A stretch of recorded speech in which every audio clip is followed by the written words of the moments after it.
You're listening to the Ridge Journal Podcast with Josh Lloyd.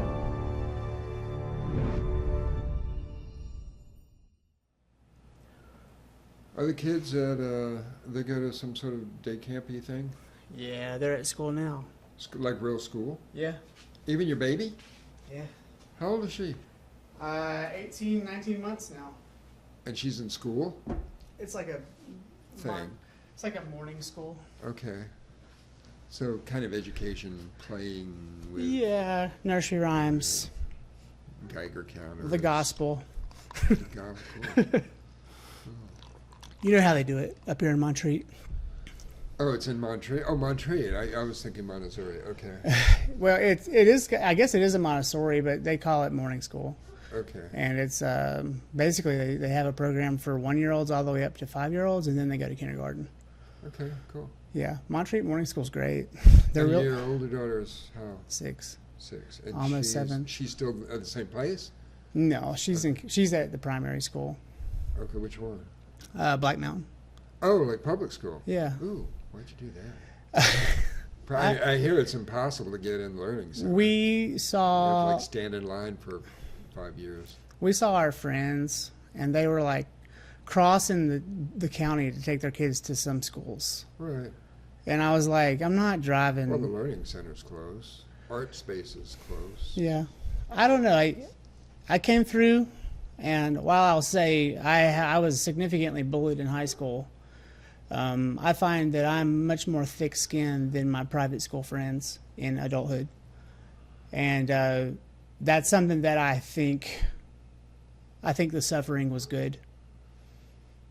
In a way. Okay, I just think in terms of education, most of the coolest people I know are homeschooled. Like when I meet somebody and they're an extraordinary human being, Yeah. I can actually say, "You were homeschooled, weren't you?" Yeah. I'm not getting And- closer to you. And it's amazing. Like well, here There- I don't do names. Don't worry. One of them's named Israel. He's from Gentry, and he came to fix my furnace. And it's like, this is a remarkable human being. They're self-starters. So I started talking to him. He said he's never been on a computer, and he's never seen a TV. He was raised in the woods by hippies. Yeah. Sure. And then my friend Jesse.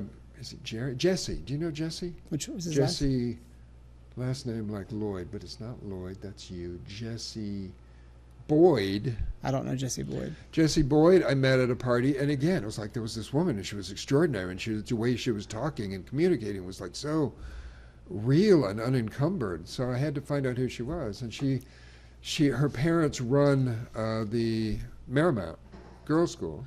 Oh. She was homeschooled, and she spent all summer with all these older, teenage girls, and she's just like free and can communicate, and it's just amazing. It's not like people that go to. I really realized that school is about just information. I think in a lot of ways, beating inspiration out of you. Well, you're learning the history of the winners in there. You're learning the history of the people and the demons. Yeah. I mean, the people that want to keep us as slaves. I think what I like about the Black Mountain Primary School here is everyone knows each other. It's like an episode of Cheers. Right. And Right. and the community is really tight knit. I think it feels like a 1A school. Okay, I know they end up 2A in high school, but that's because they merge. Mm-hmm. But 1A schools, I grew up in one, at least in my young years, and it's really close knit, and you don't have the corporate capture Okay. like you do in the 3A, 4A schools. I don't know the whole A thing, but okay. The bigger, so in North Carolina, there's 1, 2, 3, and 4A. Never heard of And that. it's based on sports, really. Yeah. Like, how big is your school? Okay, well, you're 4A. That means you compete in the 4A bracket. Oh God. Okay. Yeah. I- It's gridiron stuff. Okay. But that's how they rate schools in size. Okay. Well, I grew up in Catholic school in Asheville. Yeah. And I'm glad for the education because it was way better than public school, which is why my parents sent me there. And it wasn't corporate, other than Catholic Church basically is a corporation. Sure, yeah. But they were fucking mean. Oh, yeah. They were just really mean. And there was some good stuff. All the cool nuns during Vatican II left and got married. The ones that stayed behind were the mean ones that couldn't get married, and you know, they'd had decades of meanness. Did they hit you with rulers and stuff? Yeah. And were you the bad kid, or were you? What were you I like was when pretty you? good. My best friend was one of the bad kids. I should name names. And he slugged one of the nuns in the stomach, so he disappeared. He went to Asheville Christian Day, or somebody took him in. Yeah, but yeah, he was my best bad influence. I was intimidated. Did she deserve it? Oh, I'm sure she did, but I don't know. I don't know what it was for. You I'd know? love to go back and see that School Days moment. You know, Yeah, I didn't see it happen. was that School Ties the movie? Remember that? No, don't know it.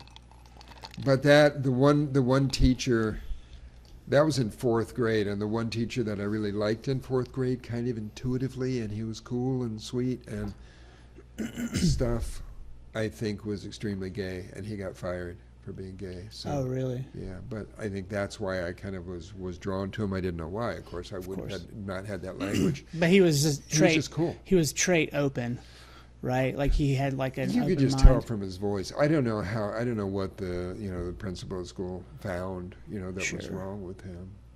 Well, there people can just sense that you're gay sometimes. Not always. Like Yeah. I didn't get that with you.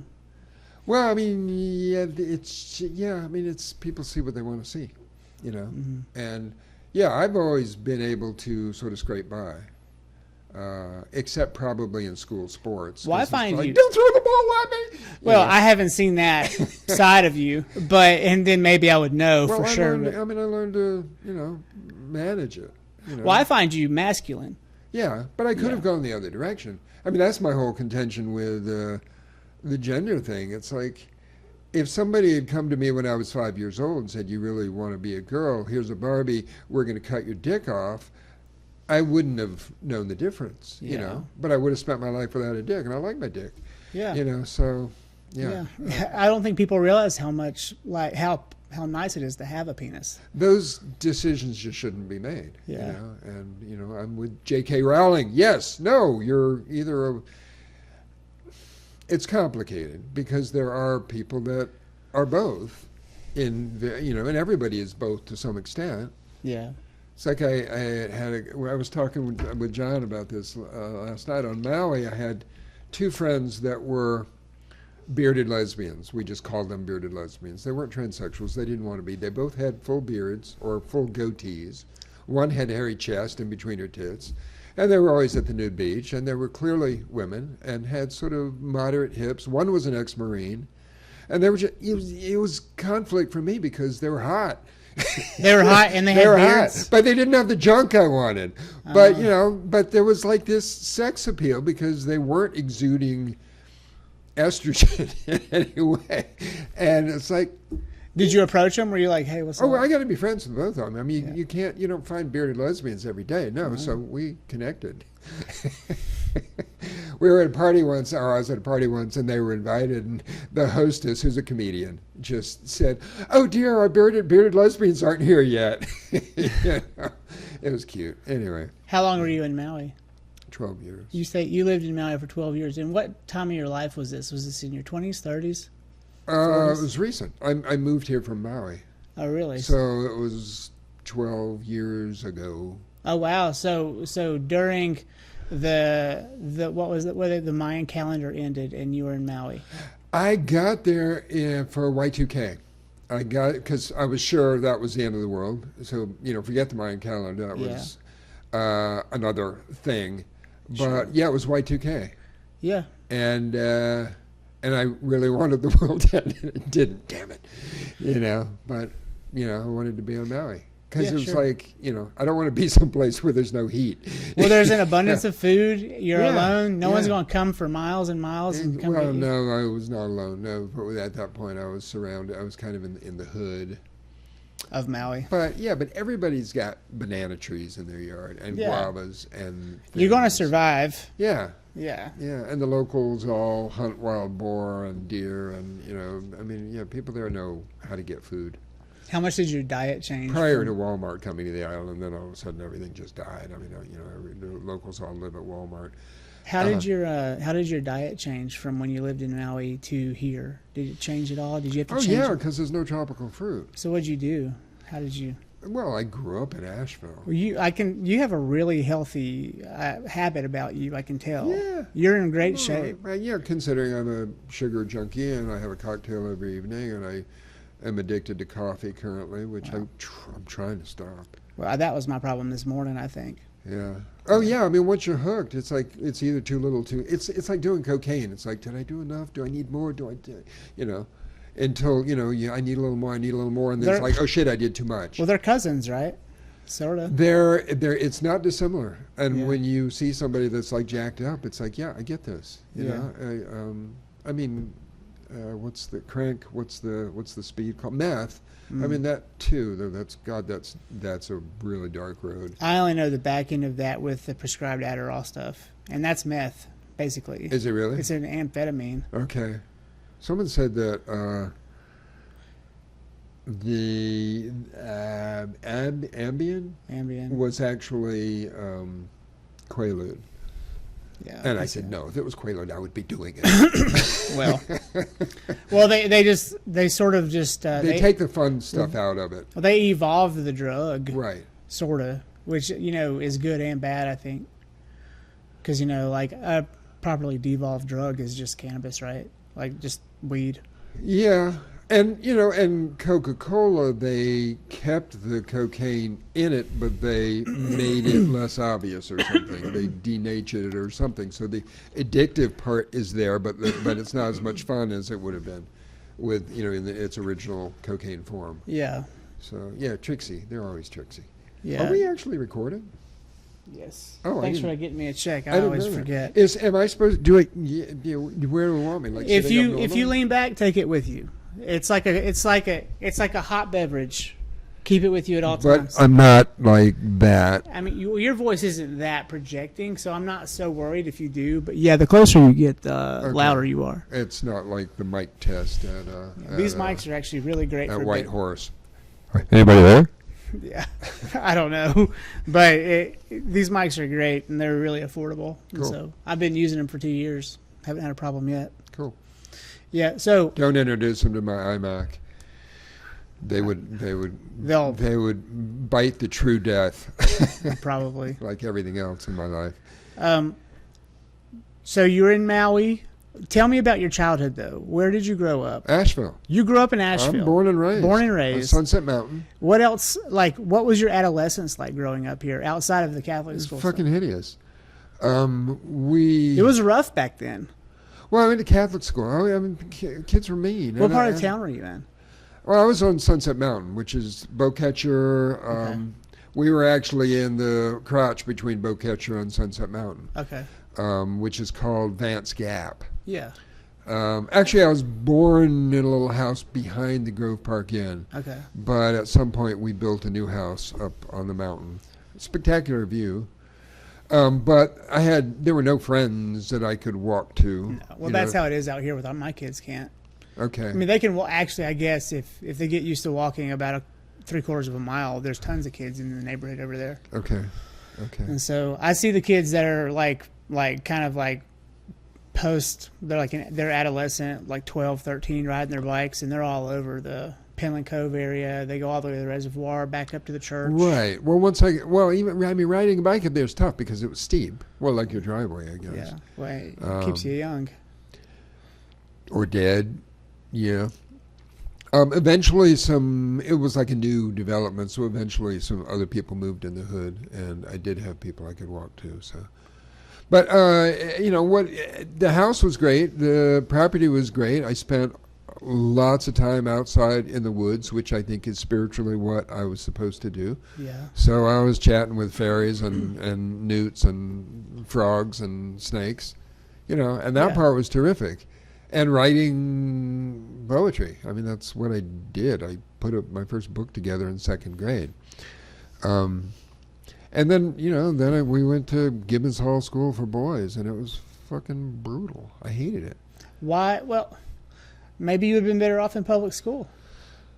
Well, wouldn't have had nuns. That would have been cool. Yeah. But you still have kids beating you up or threatening your life. Well, I think that while in a utopian future that won't happen, but I think that that's just kind of like the path that we have to take right now as a culture, because there's no other choice, and no one's made any differences. That Micro really work. schools are happening a lot, Well, where parents actually get together, and of course you're going to have mishaps there too. You're going to have asshole parents. Well, I know of one here in Black Mountain that Lincoln and Charlotte Walters are a part of. They run the Outdoor Collective, WNC, Okay. right there in the corner, about Okay. across from Louise's.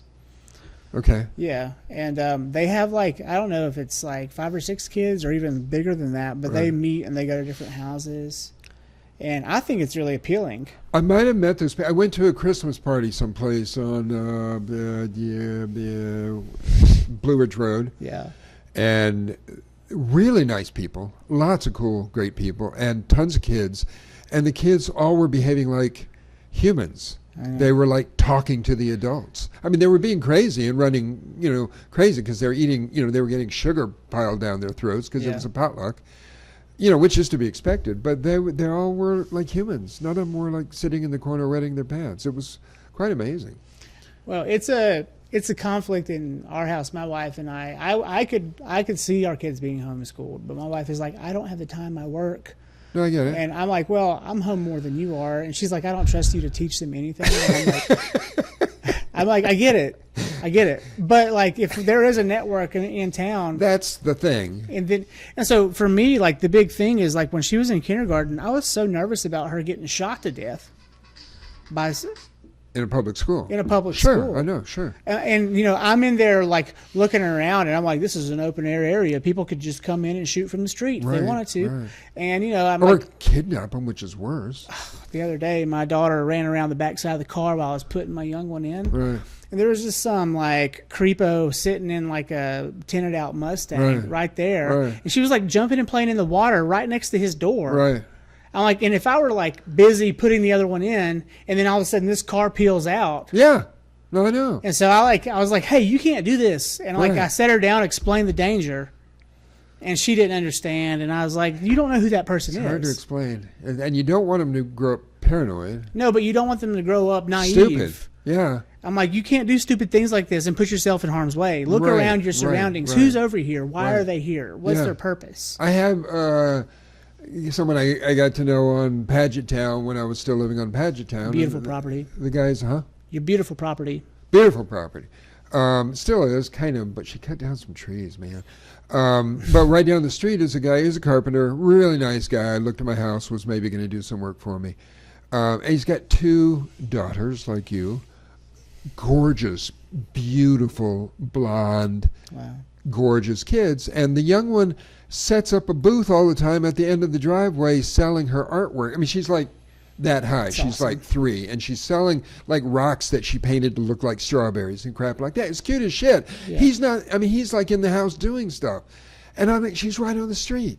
Do you know how many kids get absconded with it's like 9 million Well, just like kids disappear every back year? in like 2018, they caught some people in Ingalls trying to do that, and they chased him down the highway. Asheville is a hub, and people don't know that. It is a hub because of our airport, which means the Asheville Sheriff's Department is in on it. So yeah, we're not a cute little small town. There's issues here. Mm-hmm. Yeah, no, I mean, it terrifies me every time I, saw her on the street like that. He didn't get it. He doesn't want to be paranoid. It's like, no, be paranoid. So your daughter doesn't have to be. Yeah. But yeah, I mean, it's different if you're sitting there with her. Well, let me ask you a pointed question. What do you think about gun ownership? I think guns are great. I'm not against them, but our neighbors are certainly. No, And, I get it. And I'm like, well, It's because of the propaganda on network news. yeah. I have a friend, one of my besties is a professor in Midland, Texas. Yeah. And I've asked him about, several things. And he says, well, for one thing, there's no crime here because everybody is packing. Well, let me ask you a question. Are you saying, from just what you just said there, are you saying that potentially they're planting school shootings to make people not want guns in this country? I wasn't saying that, Okay. but I wouldn't deny that either. Okay. Well, that's an interesting thing to think about. Right. No, I know. Because it's all over in Venezuela. They do that. Yeah. They, well, and why not? what are they called? 9/11 crisis actors? Yeah, and 9/11 obviously was an inside job. I That's mean, what people say. I so don't know. It's clear that everything they said about it is untrue. It's all been proven untrue. So It sounds to me like therefore somebody's covering somebody's asses. At least someone knew it was going to happen. At Right. least, you know. Yeah. No, the term for that is false flags. And I think they happen all the time. So school shootings, possibly. Though we know that a lot of the people that do the shootings are on Zoloft, so they just go crazy and get violent. What's your take on the percentage they're showing about them being trans too? About what? Them being trans too, like a high percentage of them are maybe trans. One was. Maybe I hope that that's the case, but the way the media talks, it's like, oh well, they were all trans, or That's not true. That's what I hear on some news outlets, and I'm like, it's all propaganda. Yeah. It's all George Soros trying to turn us against each other so that they can take over the world and enslave us all. What do you think is really happening? Like you just told me in a nutshell, but describe it in detail.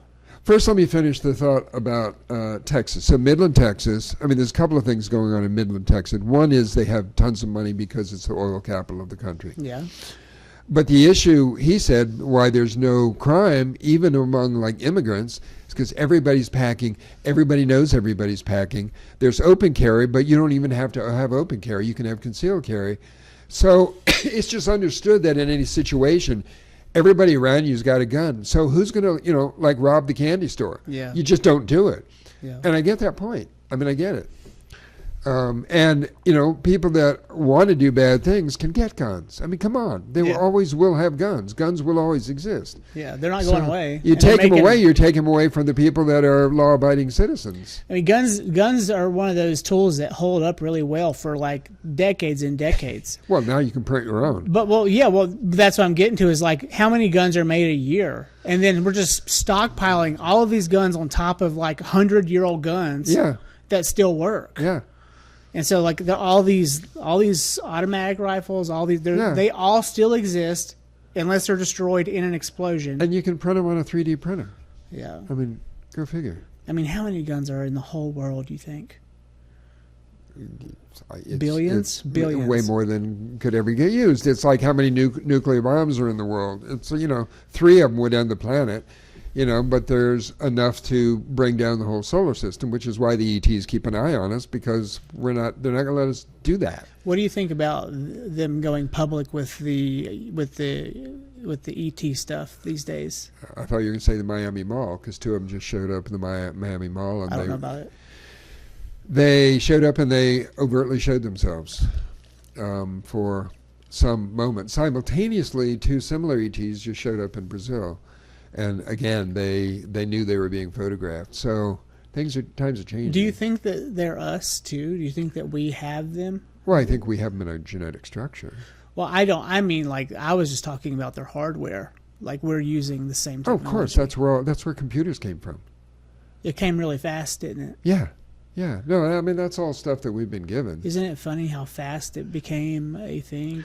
And the military has shit that they haven't let us use yet, like flying saucers, and they have them from either they capture a ship and they capture the beings in the ship and they sort of torture them until we get all the information, or sometimes I think it's given to us. Some of the good stuff I think was just given to us, like a ship comes down with nobody in it and there happens to be this fabulous thing like a med bed or whatever. A med bed and or just an instruction manual. Instruction manual would have been good. I think one of the keys to the instruction manual is we are allegedly the product of 23 different species. So it's what instructions would you give? That's why it's do you want to be keto or do you want to be vegan? It's we've got it both in us. We've got reptiles over here that want to eat babies, and then we've got angelic creatures that want to just eat flowers or not eat at all, because there's a lot of people that aren't eating anymore. So yeah, we've got a vast array of possibilities, and nobody knows what to do. So no wonder we're all confused. What do you mean about people aren't eating anymore? Well, there's a lot of breatharians on the planet. Breatharians. Yeah. You know, did you hear about the guy who weighed like 600 pounds, and this is in the 70s, and he didn't eat for an entire year. He just drank water. And he got down to 185. I'm amazed he didn't die. That would have been abrupt without having the. That's really a fast That's a really fast way to go. Yeah. But maybe he had some good instruction. I mean, He had doctors, and he just didn't eat at all. Yeah. And I don't know if that's an exaggeration. The story is he never ate. Well, in But breatharianism, maybe he just ate like something thin, you know, like I don't know. manna or something. Well, I mean, ultimately, where food is energy, so where you get your energy. The sun. And in breatharianism, they start you out with no food or water, and that forces your body to switch. You know, it triggers your switches, and it's doable. You know, and I did a course because I wanted to know it was doable. So I did a 5-day, it's called, not water-free, what's it called? 5-day dry fast. Yeah. So, and we took a couple of days of doing juice. No water, nothing? No water. But you did juice? Did nothing. Okay. We did juice up to 1 day, and then, we did fruit and then juice, and then went on to our dry fast. And then when you come out of the dry fast, you have to do water by increments or your brain can explode, something like that. Okay. So there's a process. Like I mean, there's science aneurysm. behind stuff. Yeah. But yeah, I did 5 days with no food or water, you know, which my doctors all say you can't do that. It's like, well, sorry.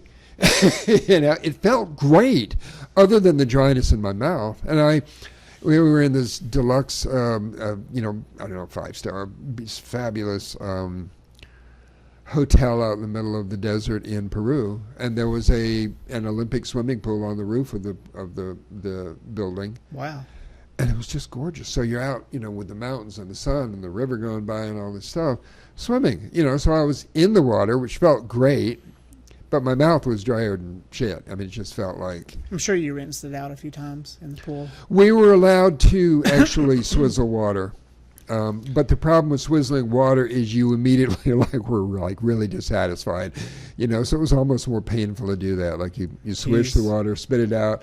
2 seconds later, you're back to where you were, but with the memory of swishing water, it's like shit. It's not worth it. Yeah. So great time though. God, it was fun. I'm wondering. Oh, look, he made notes. I have them for everybody. So this is a funny question for you because I don't find you to have one specific profession. You're like, you float around and you do all these wonderful things. Oh yeah. Like what brought you to the space where you realized you'd be so fluid through your life and you do so many different things? Because I can't pinpoint one thing that you do as like a job. Like you have all sorts of options. That Yeah. I have had jobs, believe it or not. Well, let's say, what's your favorite occupation at this point? What do you like to do most for pay? The last real job I had was on. I mean, I don't need a job now, but it was on Maui, and it was for a high-end yoga retreat center.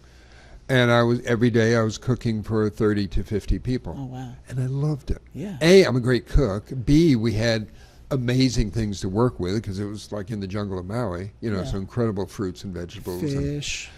Fresh fish every day, whatever we wanted. And of course, they're, you know, yoga people, so they were all, you know, gonzo nuts.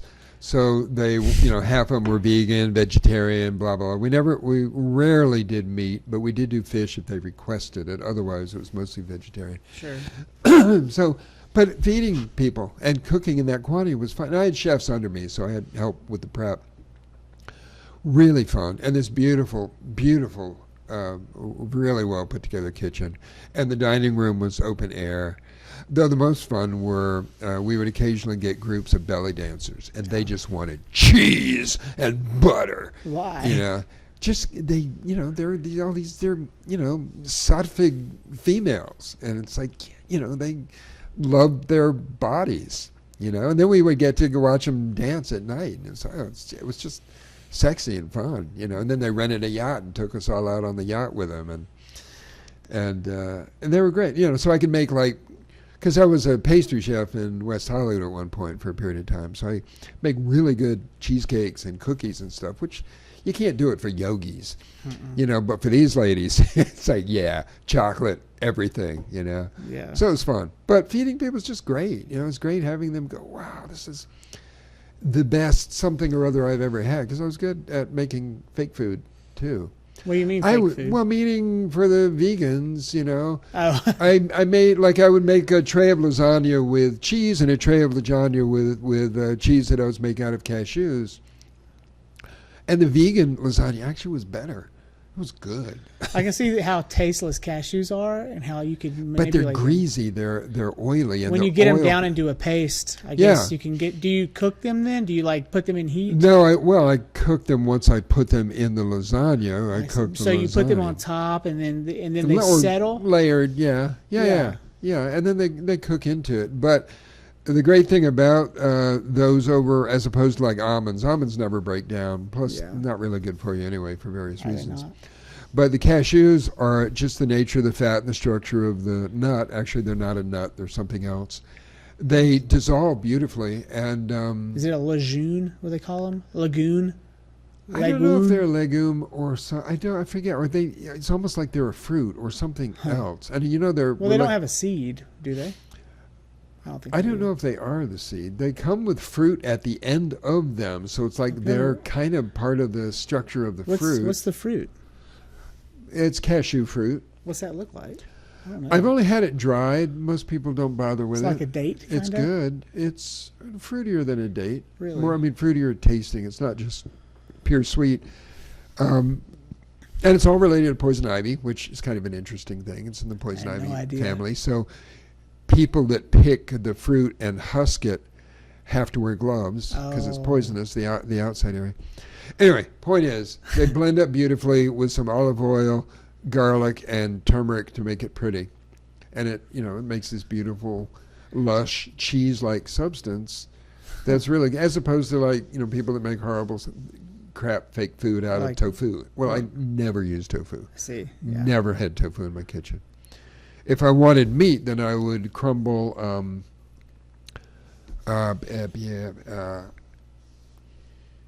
what's the fermented tofu food? I don't know. Okay, it's a whole different thing, and it's good, and I can't think of the name of it. But I would crumble that up and saute it in garlic and use it like hamburger, and that was great. Wow. So, all kinds of tricks. But anyway, back to, yes, I love that. I love gardening. Industrial. Oh, I know you love gardening. Industrial gardening I have gets photographs irritating. of your gardens. Yeah. I've stopped a few times on the road before I knew you lived there and taken pictures of your garden from the corner, Right. The one on Paget Town. Right. From the corner, you could see in. I was coming up that road, and man, it was just it looked like a little slice of heaven through there because Yeah. it would look. You could see your house and the interesting shape, the red there. Yeah. And I just thought that was the neatest little. Well, I'm doing that with my new house now, but it's going to take a few years because it was pretty much a blank slate, which I like the idea of. And you're on this side of town now, right? Over towards Yes. Cragmont. Yeah, off Cragmont. And surrounded by graveyards, which is terrific. Wonderful neighbors. Okay. So, Do yeah, you it's know good. Erica and Mal? Do you know them? Erica and... Mal? No. I should introduce you to them. They live very close to you now. Okay. Yeah. Yeah, haven't met too many people in the hood, a few people. Yeah.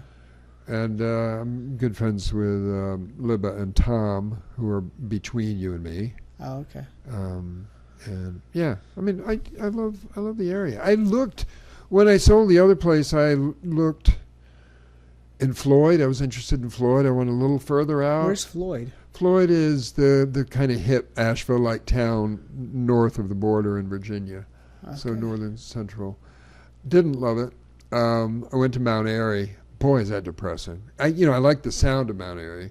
You expect it to be, Petticoat Junction. It's sad. I mean, it's really sad and inbred and dark and yeah. Really?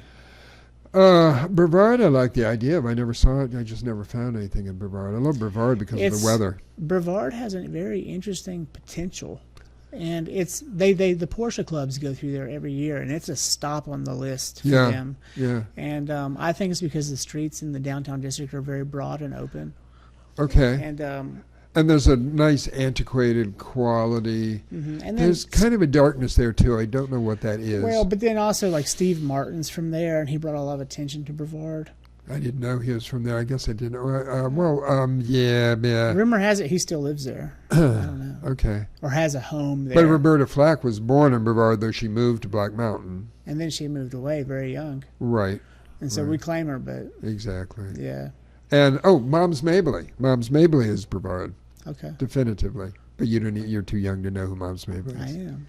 She was one of the first very out there black comedians. I heard about her on a podcast recently. Yeah. Part of her shtick was she never wore her Bill, dentures. Bill Maher was talking about her. Okay. Yeah. Yeah, she was great. I loved her as a kid. But I grew up with black people, and In this area? somewhat in this area, but especially when I went to Macon, Georgia. We spent a lot of our summers in Macon, Yeah. and my granddad was kind of a hero in the black community. He was kind of the Atticus of the black community, and he was always surrounded by black people. And they were poor. He was rich. Your dad, you mean? No, my granddad. Your That's granddad. where my dad was born. And my dad ended up kind of a racist, which is funny because his father literally was the hero of the black community. What would make your dad feel that way?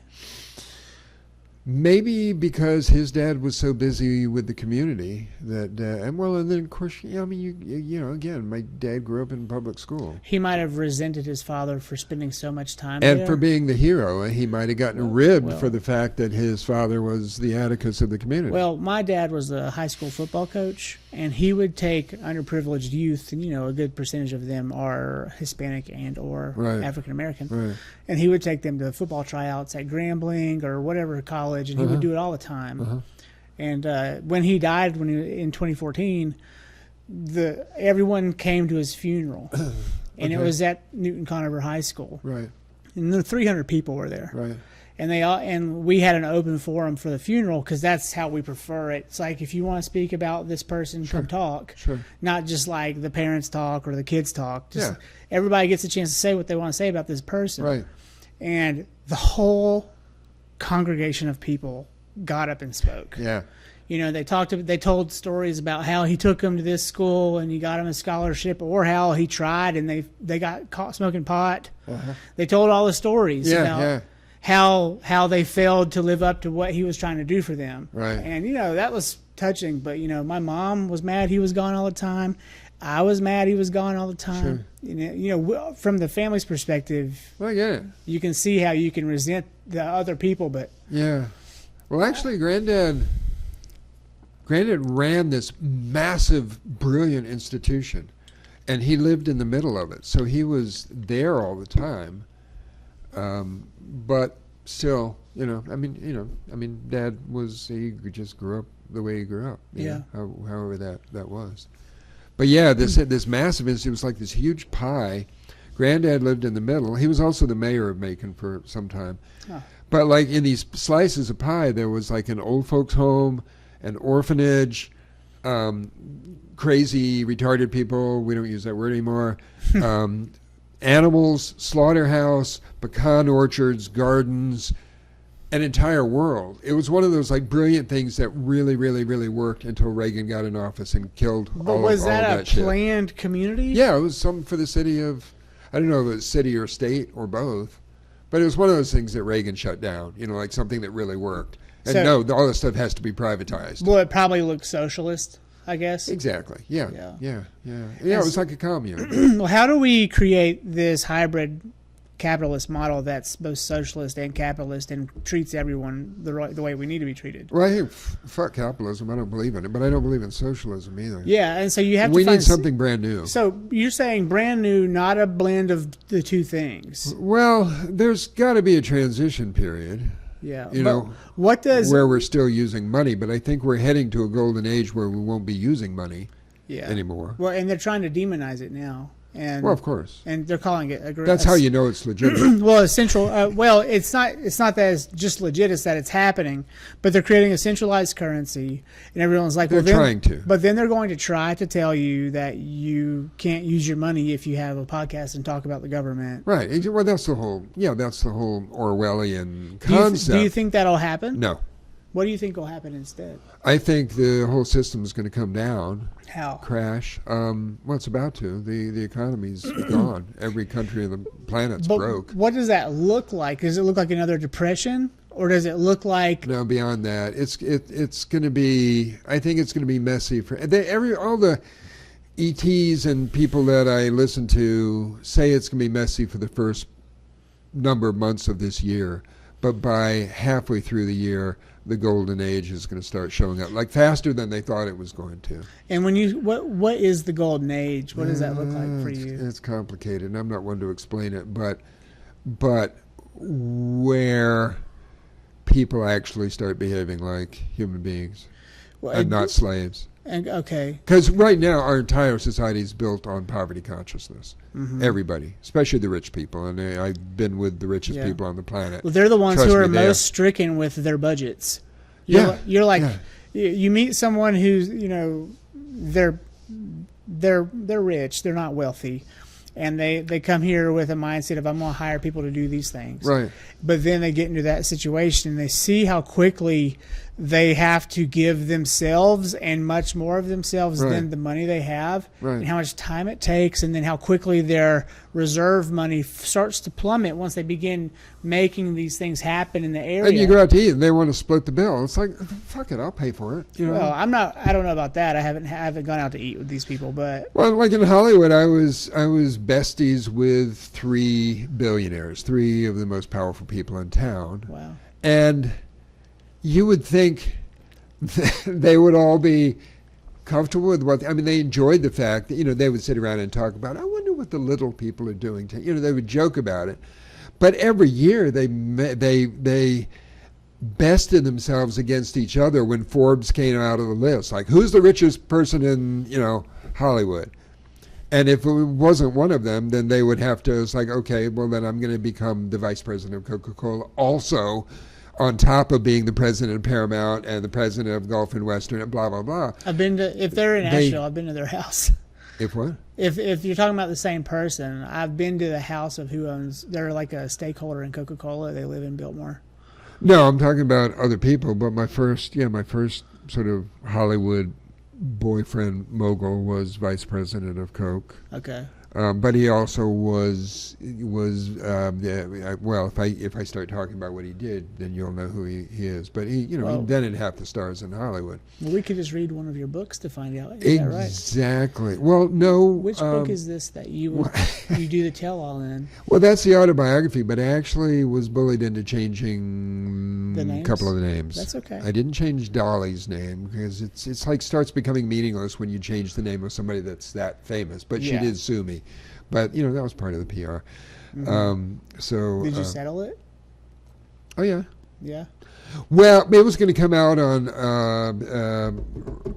Random House, I think. Like a really big deal, and there was already a movie deal, blah blah blah. And then Dolly and Burt Fields was the lawyer. He's famous for Michael Jackson. And then these other 2 moguls shut me down. Basically, all they had to do was call up Random House and say, "You're not going to publish this book, are you?" No, we're not going to publish that Yeah. book. I can see Dolly having that control. Yeah, Dolly didn't care. Dolly and I were great friends. I mean, I dated her for years. Did you? I was her escort for a long time. We were good buddies. But she was new in town, and she knew who buttered her bread, so to speak. And so she just joined it because it was good politics. Okay. So no animosity with Dolly, and I can't say anything bad about Dolly. I didn't say anything bad about any of them. I adored them. Mm-hmm. Well, like one of them who was like kind of like the the head guy, I did say was a really good bottom, but you're not supposed to. They but everybody came out because of that, actually, because of my book. So I started a whole movement. What do you mean came out? Explain came out. Like when nobody was out at that time, you were allowed to be because they were they were like part of these big corporations and yada yada. So one of the people whose name was David knew that I wrote about him in the book, and so he called up GQ and came out. it's the thing of you can't chase a rabbit that's not running. So he actually came out as a result of knowing that my book was going to come out. And that started everything. That was the beginning of everybody coming out in Hollywood. Well, it sounded like his conscience was like, I guess I should do this now. It was political. It was like, you don't want to be, he's a smart cookie. You don't want to be the one that they're all chasing, you know? Well, of course. Yeah, you want to be the, you want to, and that was what Dolly said too. Like, turn and face them. You want to do your own PR. Yeah. It's like one of the reasons I was very popular as a chaperone in that set is because I never asked for photographs. I was nonplussed by fame, and I never tried to buddy up or ask for anything. And I have that same mindset when I get around certain people that are pseudo, let's call them B-list or C-list celebrities. Right. I don't ask them for a photo. Fuck you. Yeah. You ask me for a photo. Well, these days it would be fun to have some of those photos, and sometimes it happened because the media took a picture. Like there's a picture of me with Debbie Harry because she was at a party at my house. So I've got that picture, but it was taken to go in the paper, so she approved it. It was a PR shot. Yeah. So that was fine, but it was not like it's not like today with with everybody's got cell phones. It's like, oh, let's do a selfie. It's so annoying. I don't like when you see it happening. You're like, ugh. Well, and you can't do that in Hollywood because these people don't look good off camera. It's like if I'm out with Barbra Streisand and she's not wearing her makeup, she looks not good. The moment you ask someone for a photo in that setting, you immediately are a fan, and you have no choice or chance to be their friend. You're not justifying them. You're objectifying them. Yeah. Yeah. No, I get it. You are, and I can see it. Can you imagine being like Scarlett Johansson and that happening to you all the time? Because the male attention is just absurd. Yeah. And then the female attention is equal. Well, with everybody, it's just what it is. Yeah, and you have to be nice and smile, but. Kind of, or everybody, you just develop the everybody just says, oh, she's a bitch. I met her and she's horrible. She's a bitch. She didn't want to talk to you because you were in her face. And that also has to do with different people and their approaches to life. Like Barbra Streisand was inherently paranoid. So in every situation, she's paranoid. So she's defensive about stuff. And, and she had this godlike position. Yeah. On the other hand, Dolly is gracious to everybody. She can be mobbed by a crowd, and it's like, you're not going to do anything mean to it because it's Dolly. Well, I think that shows a certain level of composure. Yeah, no, that's what I'm saying. And I think that's really admirable. Some people, well, it's lucky if you're in that position, and it was not an accident with Dolly. She wanted to become exactly what she became. Yeah, and that's beautiful. And she was prepared to do all the stupid things, like having ribs removed and having already large breasts made bigger, and and then she joked about it, like the way Cher jokes about it. It's like they're my face jobs. I own them. Ribs removed. Ugh.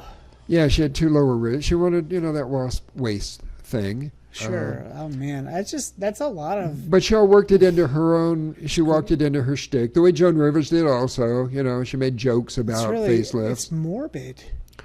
Well, it's not as morbid as what happens to people's faces. Well, when you look at people that have done the, like who's that guy in Hollywood who's like way exaggerated with his plastic surgery?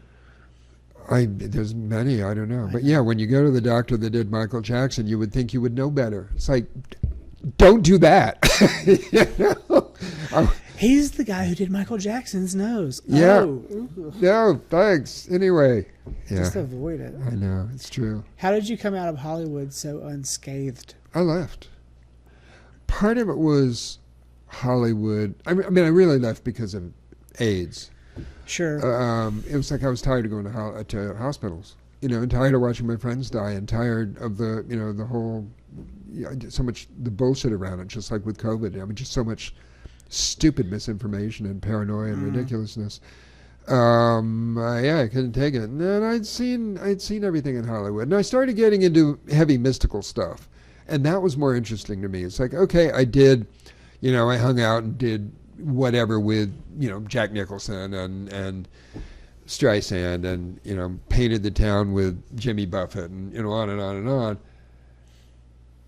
And they weren't happy people, What was wrong with them? What were they happy about? They're always in a state of becoming, not being. Actually, Jimmy Buffett, no. But I can see from his music that he's found the moment. He's a few cool. times. He's really cool. And Yeah. and Dolly was cool, even though she was always on the make. She still always was comfortable being Dolly. But a lot of these people are very, a lot of creative people are tormented people. And a lot of them are, mean and awful. I mean, you look at some of the most successful people on the planet, and they're infamously crazy and ugly Just and being mean. on any film set for a 10-day stretch, you just realize how psycho so many of them are. Right. And they're like Well, not even- Hollywood makes them that Well, way. they're just, for but they're sure. just like producers. They're not even like famous people. And they're just awful. But awful. same with like famous musicians. I mean, some of the greatest composers were horrible people. I mean, Wagner is not somebody you would have wanted to have lunch. Well, you might have wanted to have lunch to see what he, how he ticks. Yeah. But these were not, nice, friendly people, and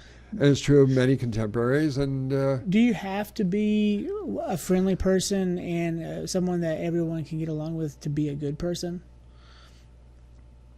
well, there are good people that are generally shy and retiring. You can certainly be shy and retiring, but a lot of great creativity comes out of pain and angst. I became a great writer because I couldn't speak my truth. So, and I mean, I came in with writing too, because I was writing Zen koans in first grade. But I needed to be able to talk to that piece of paper because I couldn't talk to anybody else, And I think that's true of a lot of people that make music, and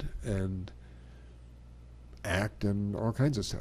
And if you're into it, you'll do anything for it. So you become a whore, you become a, hatchet murder, whatever it takes to get on that stage, And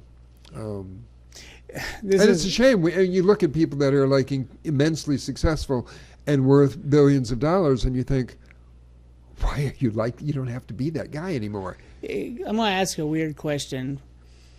Forgive me. Is creative expression the devil expressing himself on the terrestrial plane? I have experienced it that way. Even the good, even Oprah. No, I don't consider Oprah good, but no, I Well, think her persona is good. Yeah. Of a good person. Yeah. No, I think they're angels. Angels meaning there are higher dimensional but- people on the other side that also speak through us. That are playing us like a harp. Yeah, I mean that makes us sound like Puppets? which we are to some extent. But when We are the extensions of their fingertips. Is that not right? But that makes it sound like it's their ego, and it's not necessarily their ego. Sometimes the good guys on the other side just want to feed in that little bit of information. It's like, oh, let's, like there's a particular piece of music by Shostakovich that I heard an E.T. talking about, saying this actually has healing modalities in it, and people are going to discover that. But we gave it to Shostakovich to put into this piece of music. It's like an Adele song, right? I don't know Adele songs. Yeah, you do. No, I know who she is. But- I know the one song. But her music heals a lot of people. They just they listen to it, and you can tell they're tranced by it. But it's dark, right? She's It's a lot of miserable. I think not that she went can't- through heartache. Yeah. But the stories are healing. The stories of her heartache heal Okay. because other people went through heartache too, Right. and so they feel that they relate. They have empathy. The blues does that. Yeah, well, I mean- and Adele is essentially just a really fancy version of the blues, Right. really right. high end version of piano blues. I don't know and love her stuff, but two of my favorite singers would be three of my favorite singers would be Billie Holiday, Janis Joplin, and Nina Simone. I mean, all three of those. Billie Holiday's on the wall behind you. Yay! And Nina Simone's from a local also. But what I love about them is what I love about any great artist. It's that when you listen to them doing what they do, you know that they had no choice. They are 100%. This is their only source of communication. Yeah. And it all came out of pain. How much poetry was written during 2020? I mean, so much. Good bit. I wrote hundreds of pieces from 2020 to 2022. Yeah. And then I just stopped. Weird. Right. I mean, I pick up every 3 to 5 months. I do another one, but there was a moment. It was every day I was writing a new one. Right. Well, I keep thinking I'm going to stop just because I can't. I mean, publishing's You should attach it exhausting. to Actually, you have already. I was going to say attach it to images, but like I would love to do a collaborative. Like you can use photography from around the area. Yeah. And then put your poetry on the page beside it. Right. Well, the images. So so I just published 2 photo books, and they're, I would say, illustrated by poetry, but it's older poetry, and they're all older images. They're all, I won't say pre-AIDS, but they're from a long time ago. Yeah. So I haven't published any of my. I've seen some of your black and whites. Well, they're all black and white. Well, that's not true. Most of my stuff is actually they're not. They're all older images, except the gentleman that's on the cover of Notes from a Marriage is actually a kid that I found that I met at Roots and Fruits. Cool. And he was a student up at Montreat, and I'm like, I have to take your picture. And he allowed me, and he's not gay, and he didn't. I mean, he was fine with me putting in a book that has dick in it. But I mean, he's just a really cool guy. But his face was just unreasonable. I mean, it's just. His smile, he's just an extraordinary human being. In fact, he's since been tagged to do something called Naked and Alone in the Wilderness or something like that. I think that's a song, but one of those. Somebody Naked and Afraid. Yes. Okay. He became left. You'd be really good on that show. He left here and became a river rafter in Colorado, and some Hollywood person found him. I bet you would win if you were on Naked and Afraid. Nobody wants to see me naked. Not anymore. I don't know, man. A lot of people seem to like that when you did the naked poetry. That was a while ago. Yeah. I mean, I'm in Playgirl magazine too. I mean, I did a lot Which of issue? Stuff. We'll put it on the cover of the. What year? I have it at home, but I couldn't tell you what issue. That's funny. I have. I need to go through all my magazines. I'm in like thousands of magazines, and now this Texas A&M just started collecting me, and they've got a shitload. They've got more stuff than I have. So I said, "What about all these magazines?" Of your modeling career? No, of my writing mostly. But they said anything that's relative to you as a writer is relative to the archives here. So it's just it's the A&M Cushing Archive Library, and they now have one of the biggest gay collections in the world, and I think they have the biggest sci-fi collection in the world. Great. So I sent them some sci-fis that friends have written to me, because they said, we'll also take anything by your literary friends who have signed it over to you, because that's relevant too. So it's ridiculous. And I'm like, at my age, I'm better off sending that stuff someplace than dying and having my friends go, what do we do with this? Well, what do we do with all this shit? In today's age, you could very well become immortal.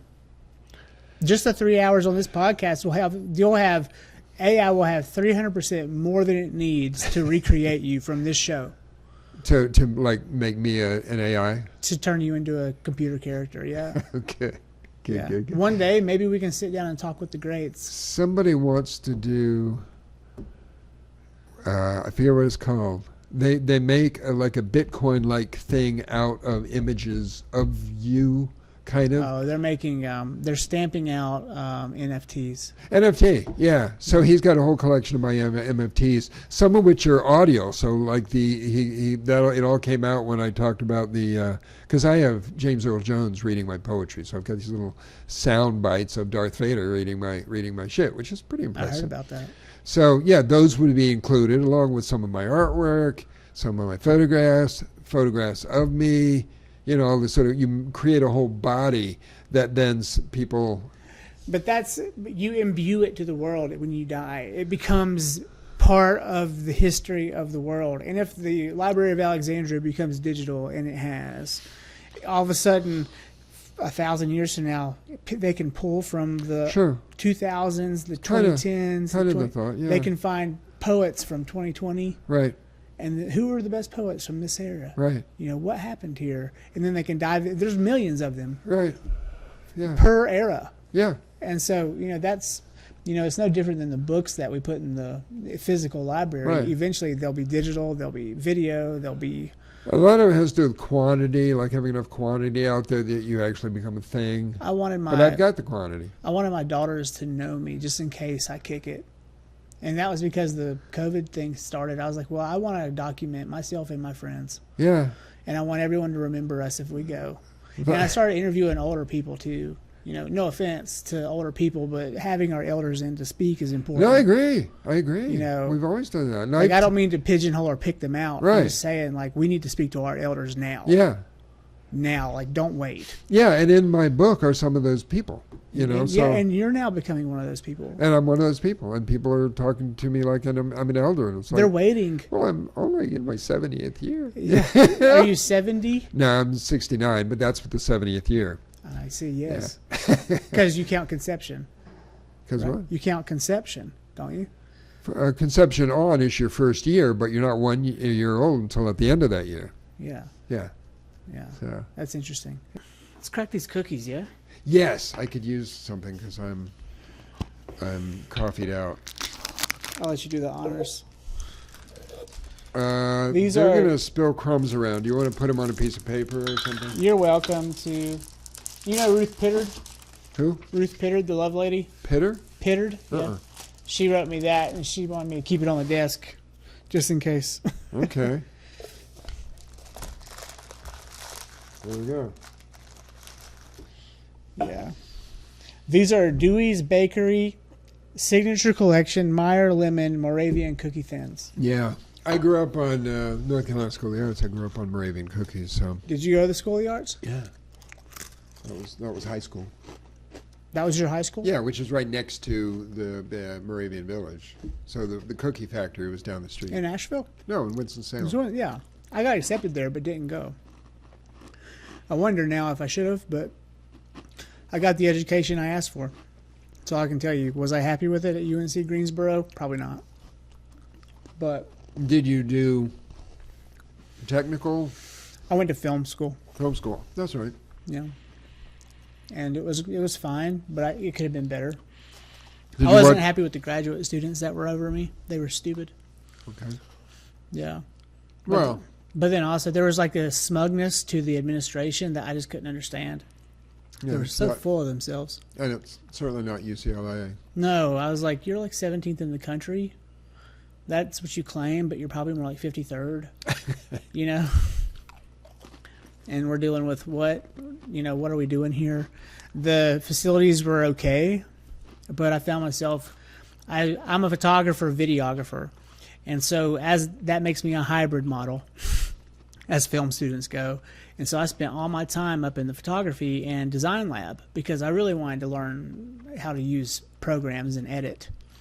And the computers down in the film department were Generation 3 Macs, and they had 5th generation Macs in the lab, at the computer lab, Okay. up in the art department. So I stayed in the art department, and that's where I got most of my influence in school, was in that art department. And it was eccentric and unique because I think it was weird. The talent that was recruited to UNCG at the time was head and shoulders better than the professorship or the professors that were there. And we had 4 or 5 professors that were really good, like industry level guys, but then the admins above them were just shitheads. Yeah. It's from the top down, stupid. And so a lot of the people who were talented in that, we all kind of banded together and we all talked about that problem and we worked around it together. And that was nice. But I had a really good media studies professor. I can't remember his name, of course. Names, right? I can never remember a name. And then Some I remember and some I don't. It's random. but my media law and ethics professor was great. This really hot woman. She was like 15 years older than us, and she dressed eccentric, but she was a lawyer, and she was talking about media law. And for us, like in our 3rd year of school, like learning media law was like, that's what you got to know. You got to know that if you're going to be good. Okay. And just talking copyright and understanding publishing. And I was really grateful for those 2 classes especially. But I had to fail media studies, media theory the first time because the professor was one of the admin guys and he sucked and I did not learn under him. I had to fail it to get to that good teacher who was really, really, really good. Okay. And so at that point it was like, all right, I needed this again, obviously. And so I made Dean's List that year, failed the year before. Right. And so the educator is the 100% the difference maker, I think. Yeah. Yeah, I'd say a lot of the students at Cal Arts were more exciting than some of the teachers. Was this in the 70s? Cal Arts was These are good. 71, 72, I know. Yeah, high school was 68, 69. Wow, you really came through right at that time. What do you call that? The wildflower era. The summer of love was 69, wasn't it? Yeah. Where were you in 1969? I went traveling around the country a bit, but I was at school at NCSA.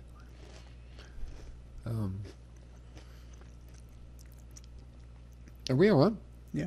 Oh, I didn't know we were. Okay. No, that's the trick. We're sitting here eating cookies. That's the trick. Oh, my God. That's how I get you to talk. But you were rambling on. I know. No, we had Cal Arts. North Carolina School of the Arts High School, Cal Arts College. We had one of the first video synthesizers ever created. What is So a that video was synthesizer? Kind of fun. I couldn't tell you because I think it was pre-digital, but it was a way to run. Could run your video through it, and then I think the first CGI screens were part of that thing. Might have been like an auto disc. We made a movie called The Mermaids, I think, and Paul Rubenfeld, a.k.a. Pee Wee Herman, was one of our mermaids. And it was fucking hysterical. But we had him sitting on a fake rock in the middle of a studio with the ocean in the background. And that was brand new technology. So you worked with Pee Wee Herman? He was my roommate, unfortunately. What do you mean, Yeah. unfortunately? Not a happy character. Gone now, so I'm not going to say anything bad about him, but he was intense. Was he just, what do you mean, like demented? Or like, He was fucking brilliant. yeah, and, obviously. And ruthless and relentless. Now, I also was part of his career, but that's another story. I'd love to hear it. But basically, I was this little bumpkin from North Carolina, walked into the shared bathroom for the first time, and Paul was there with his face in a mud pack and his hair in curlers, and he just wheeled around at me and said, "I used the bathroom first, then you." And I'm like, I'd never even seen a drag queen before, so I was terrified. It was frightening. But Tell me some more Pee Wee Herman stories. well, the other story about that is the exact same response, which shows just kind of his intensity. Bud Cort. Bud Cort was Harold and Maude, Okay. and he was the kid in MASH, some other starring roles. So I was hanging out with Bud, and the Pee Wee Herman show was just on at Groundlings in Hollywood, so I took Bud because I knew Paul, took Bud to see Paul's show, and it was fabulous. And afterwards we went backstage, and Paul just is, so I go, Paul, Bud, Paul, and Paul just immediately gets in his face and says, "Everybody's always accusing me of being like you. I'm nothing like you." About you? No, about Bud. Oh, And then about Bud Bud. just jumped back in my arms, terrified. I mean, that's how Paul could be. He didn't, he was capable of great emotional harm. Yeah, Bud was practically in tears. But the reason that contributed to after seeing the show, I went and told Barry Diller that he had to go see the Paul Rubens show and explain why. And Barry went to see it, and therein came the movie deal for the first movie, and so on and so on. So I had that little piece of Paul's career. How many did he do? He did 2 or 3? 2 or 3 movies? I only think of 2. The second one was not brilliant. No. Had some good things in it. It was a weird time, wasn't it? And what? That time, that era That was was weird. Big Top Pee Wee. I don't know. It's just often it's like the second album that someone does usually isn't as good as the first. Yeah. What's her name was in it? Susan Terrell, who I was friends with, was in it. She was the tiny little woman that was dating Christopherson, who was like a regular guy, and she was like that high, and Pee Wee said something like, "How do you guys?" And they said, "Well, carefully." I loved Susan. Yeah, she was a brilliant comic actress. Where did you go from L.A.? Did you move straight to Malibu, or did you have an interim in between? From L.A., I moved to Yosemite. And what'd you do out there? Bought a farm, wrote a lot, painted a lot. I still had my work in all kinds of galleries up and down California, so I was painting a lot, probably more than I was writing. I'd like to see some of your But paintings. I wrote the memoir there too. You haven't seen my paintings? I haven't. They're all on Zenfolio, Okay. along with all the photography. I'll put a link. Yeah. Okay. So farm, Yosemite, lots of alone time, but people would come see me. You seem to go through phases where you like that. I've also done phases in Hindu monasteries, Catholic monasteries, just trying out. It's like slut here, abstinence there. Sure. Just Need a break feeling from it all out. Well, and also learning. It's like all my stuff in Hollywood and hanging out with all the top people in the industry was a way of learning really learning who holds the power. Does this hold the power? It was like in school. I slept with all my professors, and it was really about me trying to. I was exploring myself, but it was also about like seeing who holds the power. Do I hold the power if I'm sleeping with this professor that blah blah blah? Because I'm manipulating him now. I was the one that seduced. Mm-hmm. And you got him by the balls, literally. If he, you could tell, or you could, whatever. You could come out and he loses his job. There was that. I actually wasn't thinking that, but yeah, that's what made it stupid on their part because people get in trouble that way. Yeah, and then in Hollywood, it was a matter of okay, if I'm dating, some wealthy person or some famous person, if I'm like, if I've got Dolly on my arm, at a concert. Does that make me important? There's just so many things to figure out. It's like Oprah's husband. What's that? Oprah's husband. She has a husband? Well, no, right? Oh. She never got married. She has a partner. What's Right. his name again? I have no idea. Well, he has a name and people talk about him. Dave Chappelle talks about him. It's funny. Okay. Yeah. Well, yeah. I can see it as an analogy. Yeah, you're that invisible. He holds the person. purse. Yeah. Does he? Well, yeah, he holds the purse at the Emmys, at the Grammys, at the events. Okay. I see. While she gets up. Yeah. Yeah. Got it. Not a fan of Oprah, but I used to see her on Maui. She would be out walking her dogs, and I thought more highly of her there than I do now. But anyway. Well, let me ask you, what's been the most challenging aspect of your life to this point?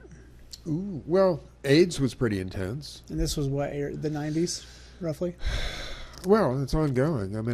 I've had AIDS for 45 years. You have AIDS. I have AIDS. I've had AIDS for 45 years. What did you do I've been through some severe ups and downs. Well, you're living with it, clearly. Yeah, and the reason I'm living with it is because AZT is what killed everybody in the beginning. They didn't die from AIDS. They died from the medication. Yeah, it's just like with COVID. Well, if there even was a COVID, which we could argue about, did people die from COVID or did they die from the treatment in the hospital? Because the treatment in the hospital we know was all deliberately the wrong treatment when they could have just gotten vitamin D and ivermectin and been fine, like many people did. All the people I know that didn't do AZT in the beginning, that didn't go to their doctors or went to alternative doctors, are all still around. They're all my age. The AZT deaths were horrifying. So did anybody die of AIDS? I don't know. Maybe somebody did. Probably somebody did. Most of the people died from the treatment. It's the Fauci playbook. And that's what led you to be so standoffish during 2020 was your experiences with the HIV pandemic. Well, it's what immediately told me that they're lying about this, and then I became no longer a liberal anymore because if I'm watching Rachel Maddow and she's lying about this, what else is she lying about? So I started investigating. You're still a liberal. In the traditional sense. I'm a liberal in the Austenian sense, which means I've read and I've traveled and I think. Yeah. But liberal today's sense is, I think, conservatives of yesterday. They're people that don't think anymore. They're in this, if Anderson Cooper says jump, you jump. You don't question it because that's the science. My wife was too stuck on it during 2017. And I didn't tell her. I just turned it all off. This is vodka, by the way. Yeah. Totally vodka. But I turned it all off I cut the cable, I cut the cord. I said, if you want it, you can buy it on your phone. I'm not putting this poison in the house anymore. Right. Just that it was always on, even 60 Minutes. Like it's too much. Yeah. That's supposed to be reputable news, and I'm like, Well, sometimes. so is NPR. Yeah, but it was. But that's what she listens to in the morning. And everybody was following the same playbook, and when you find out who owns that playbook, you get it. I'm like, you're listening to these nerds all morning, NPR. It's like they're so dorky, and I can't stand the story topics are stupid. They don't make any sense. Who's making that up?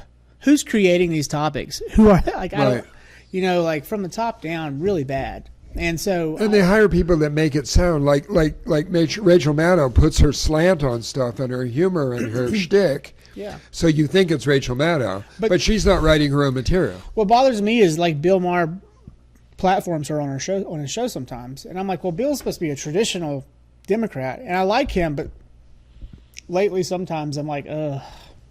He's got moments where he's really balanced, but then there are things that he really falls off the deep end on, and I'm like, man, this is. I agree, but I like that he's willing to push extremes. Yeah, but you see him in his boat as a political commentator, and the water's really rough for him at this point in time, and he's like, whoa, I don't know what to think, and he's trying to keep that level head he's always had. Right. But then he has people on like her, and I'm like, ugh. Well, he does seem to make his own choices, but I don't really know. I don't study him. I don't study anybody. Do you think that she's just a squawk box, or do you think that she actually thinks what she says? No, she doesn't think what she says. She somewhere in here locally, I encountered somebody that was working in the same office when she was hired. Yeah, and he said she was shocked when she found out that she wasn't going to be able to create content. That they were going to feed it to her. She has to. She can tailor it to her own. But if she pushes it one way or the other that they don't want, she's gone. But so this is what she's a figurehead, a talking head. But so without the she music. lives in a day and age where she could just pull a Tucker Carlson and just start her own podcast, and then begin doing her own content. She could. At this point, she's probably so. Well, I didn't like Tucker until after he left Fox. Now I think he's really quite the investigative journalist. Okay. Like, I'm not really like all on board with everything he does, but like I'm like, wow, well, this is interesting. Way more interesting than what he was doing at Fox. He had some amazing stuff at Fox too. I only, I surf highlights, so I don't really follow anybody. The only way I'm not a TV watcher. You're only going to get me to hear you through a podcast. That's it. Yeah. I only listen to podcasts now. I don't have, my eyes might have 2 hours of space for visuals a day outside of my content I'm creating. Right. And my ears might have 9 hours total. Even that, I don't even know most, like the famous people that are, bald ex-football players. I don't really know who they are, but if someone points me to a clip, I'll watch it. Shannon Sharp, he just did a show with Cat Williams. Joe Rogan. I listen to Joe frequently. Well, I've listened when he's interviewed somebody I wanted to hear. Yeah, sometimes I don't because the guest is dumb and I don't want to listen to that person. Well, exactly. And I just don't want to spend my time on somebody that I don't think is brilliant. I mean, mainly I only watch Kim Gogan regularly. She's the only person I never don't watch. I don't know who Kim Gogan is. Big story. But she's, when I listen to person, she's probably smartest, most powerful person on the planet. And she speaks with absolute authenticity and what's the word for I can't think of the word for power for God, it's on the tip of my tongue, can't think of it anyway. I mean, and I've known some really smart people, but she's like way beyond. Like Timothy Leary used to hang out at my house. I mean, there was a brain, and he could, he was a guy that can stand up on a stage without a script for 4 hours and just keep you riveted and laughing hysterically. What's your take? How do you see him versus Terrence McKenna? I love them both. I didn't know Terrence personally. I met him, but I didn't know him. But I love people that can talk. Mm-hmm. And McKenna's language, Timothy too, but McKenna's command of the language is just brilliant. I just love listening to him. Like Nostradamus, he straight up said exactly what's going to happen, and it's here. He had one thing, and he was talking about what was going to happen and how it was going to get even more crazy. Okay. And people weren't going to know what was going on, and it's going to get so bad that they're going to all start talking themselves. I'm one of like I haven't listened 3 to million. those. Go back and listen to those things. I'm one of like 3 million people who started a podcast post 2020. Right. Yeah. And I'm still here. It's one of those unexpected side effects of them trying to control us. Of tyranny. Yeah, exactly. Well, we're like the first generation that actually has to, by mandate, exercise our freedom of speech. Right. And if we don't, we die. And that couldn't have happened during apartheid. It couldn't have happened in Nazi Germany because there wasn't the resources. You know, if you were on a radio show, they would just come and bomb the station. Tells you what our forefathers really knew was going to happen. It's true. Making freedom of speech the First Amendment, right? Yeah. Yeah. I mean, they knew. Yeah. Yeah. Well, and Eisenhower really laid it out, and still, I mean, he knew there were computers, but there weren't computers that people knew about in that time period. So, Yeah. I think Eisenhower was our last legitimate president. I don't think there's been a legitimate president since. There've been some I liked more than others, but basically, I think they're all just sort of picked and given to us. What do we do now about what's going on with our leadership? I don't think there's going to be another election. I'd be very surprised if there is. I think the country's going down. So it's probably there are going to be some military people, on the good side military people, that just move into the White House and start running the show until we can get reorganized. You don't think they'll be subverted by CIA people? I think the CIA is coming down. But the CIA technically has shown that they play a negative role in our country. Of course, they're Nazis. Okay. Yeah, Sure. I mean, That's what you want to call they them. were set up by Nazis, like Project Paperclip. You know, Okay. came over and I'll take your word for started Project Mockingbird, which is why the CIA controls all the media. You know, so yeah, It's super weird. So it's like, a network. but what does that mean for the two-party system? Is it just going to stay the same? I think it'll be over. It's stupid. It's stupid. I'm not sure that elections make sense anyway. I think there's probably better ways to do things. I mean, a lot of people would sit here and go, I don't know, Gavin. I think we might have an election in November. Well, we'll see. Well, Yeah.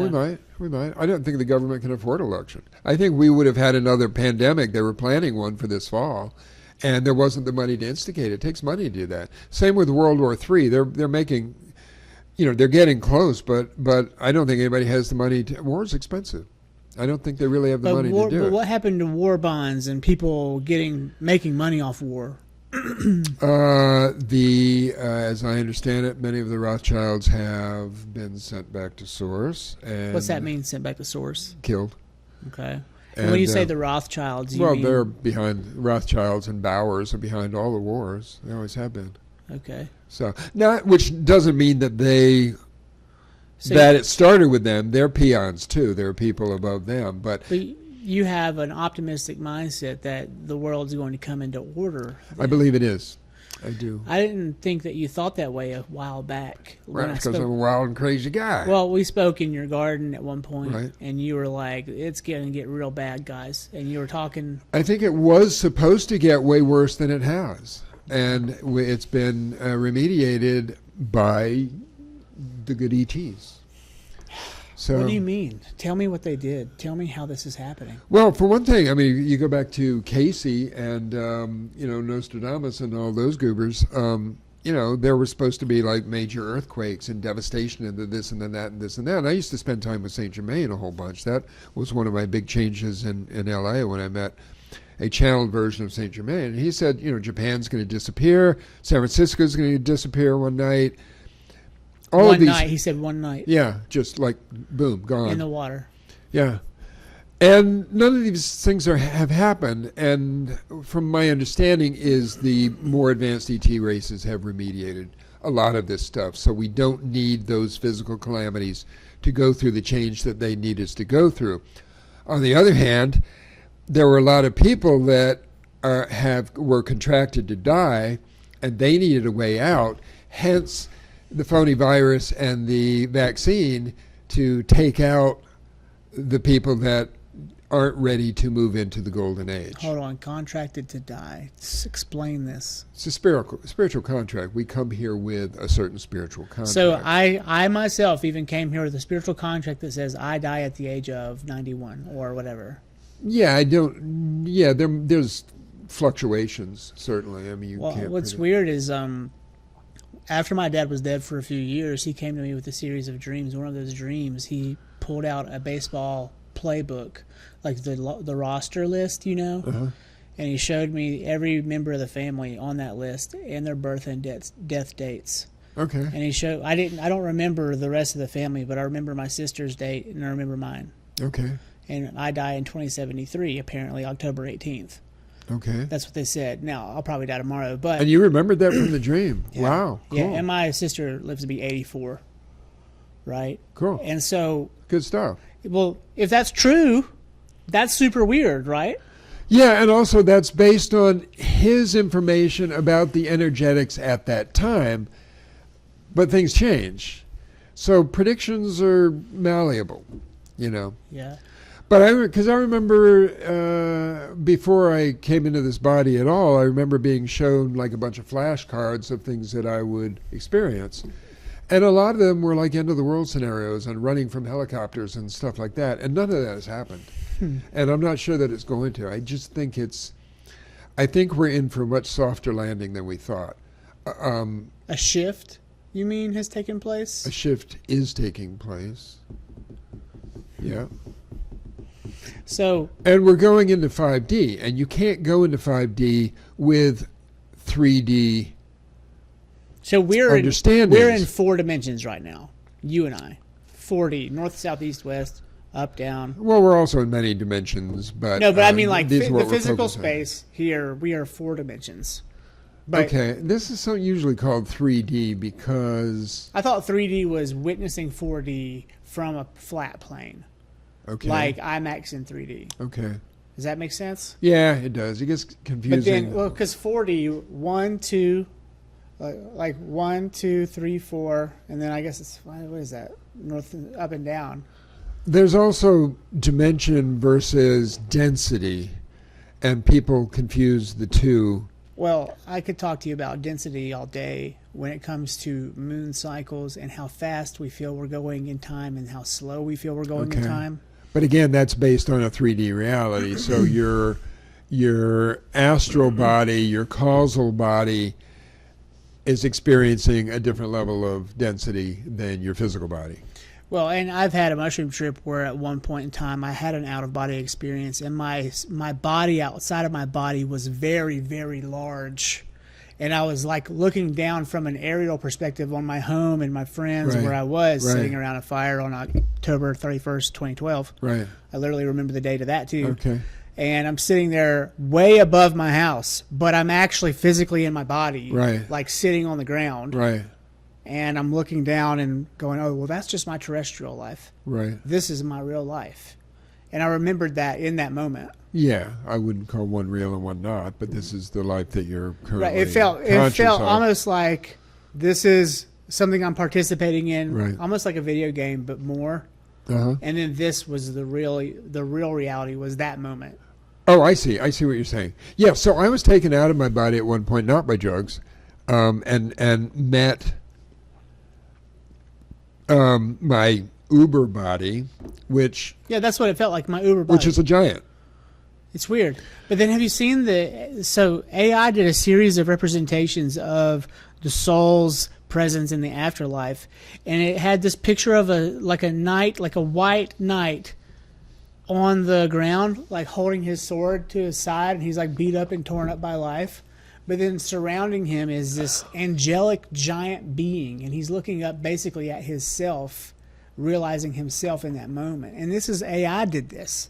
Was it King Arthur by any chance? No, it was just based on like a prompt put in by a developer guy, and he was like, show me my soul as it really exists. Okay. And the prompt pulled up this image of a knight on a knoll holding like a tattered like set of clothes, but they were white, and a sword, and around him was this giant being. Yeah, which is the avatar, the giant being or the guy with the sword? Great question. Probably the guy with the sword. Okay. Yeah, no, I actually went and was taken into an underground facility where it actually is a physical body, but it's probably 9D physical body. This was in your dream? This wasn't a dream. But you weren't on drugs. It was just like you had a moment? Right. Okay. I asked for it. I was on the tour. What tour? The tour, T-O-R. Tell me more about that. It's the sort of major chakra point for Northern Europe. It's in Glastonbury. It's where, You told me about this. You were reading a book. Right? I was reading a book about the geology of the tour, and then all of a sudden, bang, I was inside the tour. Wow. And there was a pod of bodies in stasis, giants in stasis. And it was, I mean, there's no words. The words like beyond definition of holy and sacred, and that it was like I was in this absolute God creation moment thing, and it's hard to take it back to 3D reality. I know, right? So, but that was a giant body. Now the giants tend to be Andromedans. Arcturians are both known for being tall. The blonde Nordics on this planet, a lot of them still live on the planet, are tall also. And of course there were the red-headed giants, which I think have pretty much been wiped out, but they exist. King Arthur was one of the red-headed giants, actually. His skeleton was 7 point something. Why do they show King Arthur like Sean Connery then with gray hair? Just because, he looks like Sean Connery whenever you see King Arthur now. Well, that's hot. Yeah. It's like, yeah. He was redhead. It's like Hemingway. He looks like Hemingway, basically. Okay. No, he had red hair and probably green eyes. And allegedly, Jesus, people want to make him brown skinned, but allegedly he was redheaded, Aryan, with green eyes. Huh. Based on Dolores Cannon interviewing people that knew him. I saw that depicted image of him, and he had reddish brown hair. It was like a weird amalgam of color. It had some blonde in the front. It had brown in the back underneath, and it was red, kinda. Was this a photograph? It was like a render someone did of that exact description. Right. It was interesting. Yeah. And he had olive skin, but it was like it was darker. It looked like he could tan well. Well, in that environment, one would hope. Dolores Cannon interviewed all these people that actually had known him, and they all had the exact same image of him. They all remembered him as this particular person. Come on, Jesus? Yeah. Okay. Yeah. Yeah. So, yeah, she's a famous hypnotist that developed a whole new way of hypnotizing people, and she, in her encounters with thousands of people, several of them had met Yeshua, so she pursued that and actually has a couple of books of just that information. The most fascinating stories of Yeshua are the ones of him in Tibet that they found in books in Tibetan libraries. And writings. He has scrolls that he wrote, yeah. But the mystery of what happened to him from 13 to 29, right? Like that's just so fascinating to me. Well, he was in Glastonbury for 3 of those years. How do they travel like that back then? His great uncle, Joseph of Arimathea, who was actually might have been his great uncle. Joseph was the one that had the cave where they put Yeshua's body after blah blah blah. But he was Mary's, I think, great uncle. So when Joseph the father died, which he did pretty early because he was old, Joseph of Arimathea took in the family. Joseph of Arimathea was considered the wealthiest person on the planet at that time. He controlled 10 mines in Cornwall. They needed 10 all over the Holy Land to make bronze. So he was a rich man, and he had ships, lots of ships, and he traveled all around, and apparently he always took Yeshua with him on the trips. And Yeshua would go into whatever town and go meet the holy person and go have debates and just, suck up information. So, yeah, that's all pretty cool. It's funny that you don't hear about that in the traditional stories. So ignore the traditional stories and go to the Apocrypha, Yeah, tell me, what is, a lot of people don't know what that means, the Apocrypha. Well, there's thousands of biblical books that didn't make it into the Bible, But even beyond that, there's a lot of channeled information. There's just stuff. I look at all of it. I have a pretty good library of mystical brouhaha. Do you often find yourself in a position where you seek a therapist who has psychedelic or psychic abilities? A therapist? Like, yeah, do you go speak to someone often who's like a psychic? I call them, they're therapists. Okay. They totally are. You go to the psychic, you go to any of them down on, Haywood Road or wherever. They ask you about how you are. They get to know you. They give you even life advice sometimes. Yeah. It's a therapist. Okay. Just with a different set of licenses. Yeah. I don't so much do that. I've spent good time with channeled entities. Tell me about that. You channel an entity? Well, I used to channel, yeah. And can you talk to me about the process of what you go through to channel something? So what happened to me was I was on Mount Shasta during their harmonic convergence, which was a thing. Do you know what year that was? I forget, but there's another magazine for you because I got the centerfold in People magazine. And I don't know what year it was, but Joan Rivers was on the cover because her husband had just died. Anyway, I was with somebody that was a full-body channel of Saint Germain and Merlin, who was an incarnation of Saint Germain. So, can we tell our guests who Saint Germain is so that they have a better idea? It's hard to say. I mean, Saint Germain is a saint that's been around forever, and he appears for over 1,000 years in European history in the same body. People that knew him, and he just never aged because he could manifest as whatever body he wanted at any given time. Wow. But he was known as a bit of a womanizer and had long, beautiful red hair, and he was. Some say that the Casanova stories are based on Saint Germain. Okay. But there's actually accounts where he, met some countess when he was younger, and she fell in love with him, and yada yada, and then he comes back 60 years later and meets her again, and she goes, "You haven't changed. What's and she's like an old lady." It's like Tom Cruise and the first woman from Top Gun. God. Maybe Tom Cruise is Saint Germain. Terrifying thought.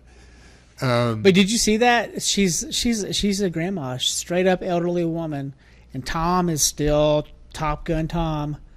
Did you see that? No. And they ended up booking. I don't go to Tom Cruise movies. No, but they ended up booking Jennifer Connelly instead because it just wouldn't have been a match. Because the woman she had old gray curly hair, and she was, she was in her late 60s or whatever, however old she is. Right. She was older than him in the movie, anyways.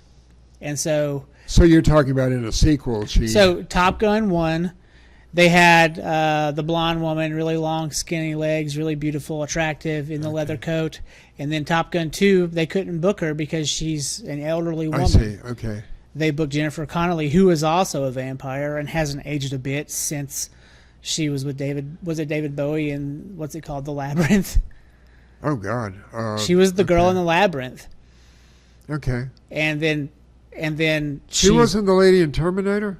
No, I did see the Terminator movies. That was a different woman, also very attractive. Right. Okay. Yeah. Well, I mean, some people don't show their age very well, but my some wife people doesn't age. Do.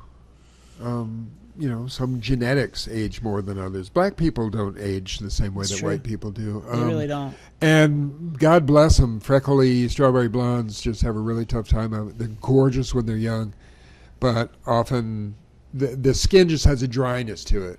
My mother didn't age. She had very oily skin, and she spent every summer in the sun constantly. Her face just didn't wrinkle. My wife's Italian. She has oily skin, too. There you go. Yeah. There you go. Must be it. I haven't even looked at my questions. Oh, we have questions? I do, just in case. I suppose you're wondering why I invited you here today, Josh. I know. I've been asking you in for like 2 years.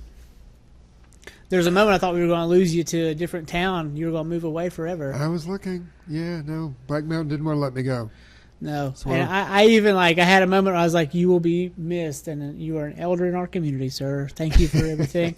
I said goodbye to you properly. So funny. Yeah, no, I was told to write questions for you, but I wanted to leave this to you. I got it for you. I've got a couple of magazines that want to do stuff with me too, and it's one of them a long time ago. I did a thing where I created a drag queen persona called Hell and Damnation.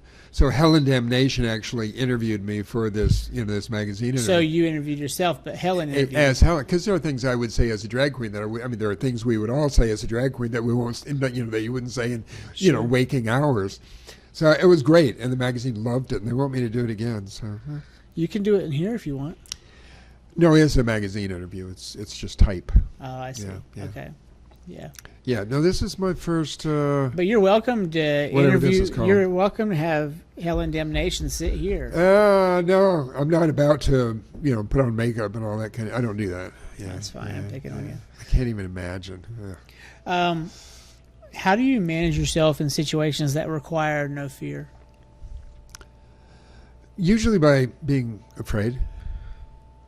You lean into the fear? I find the way through is always going through. Do you have any moments you can recall that were kind of similar to that question? Yeah, but one of the reasons my life has been what it's been is because I was the guy that said yes.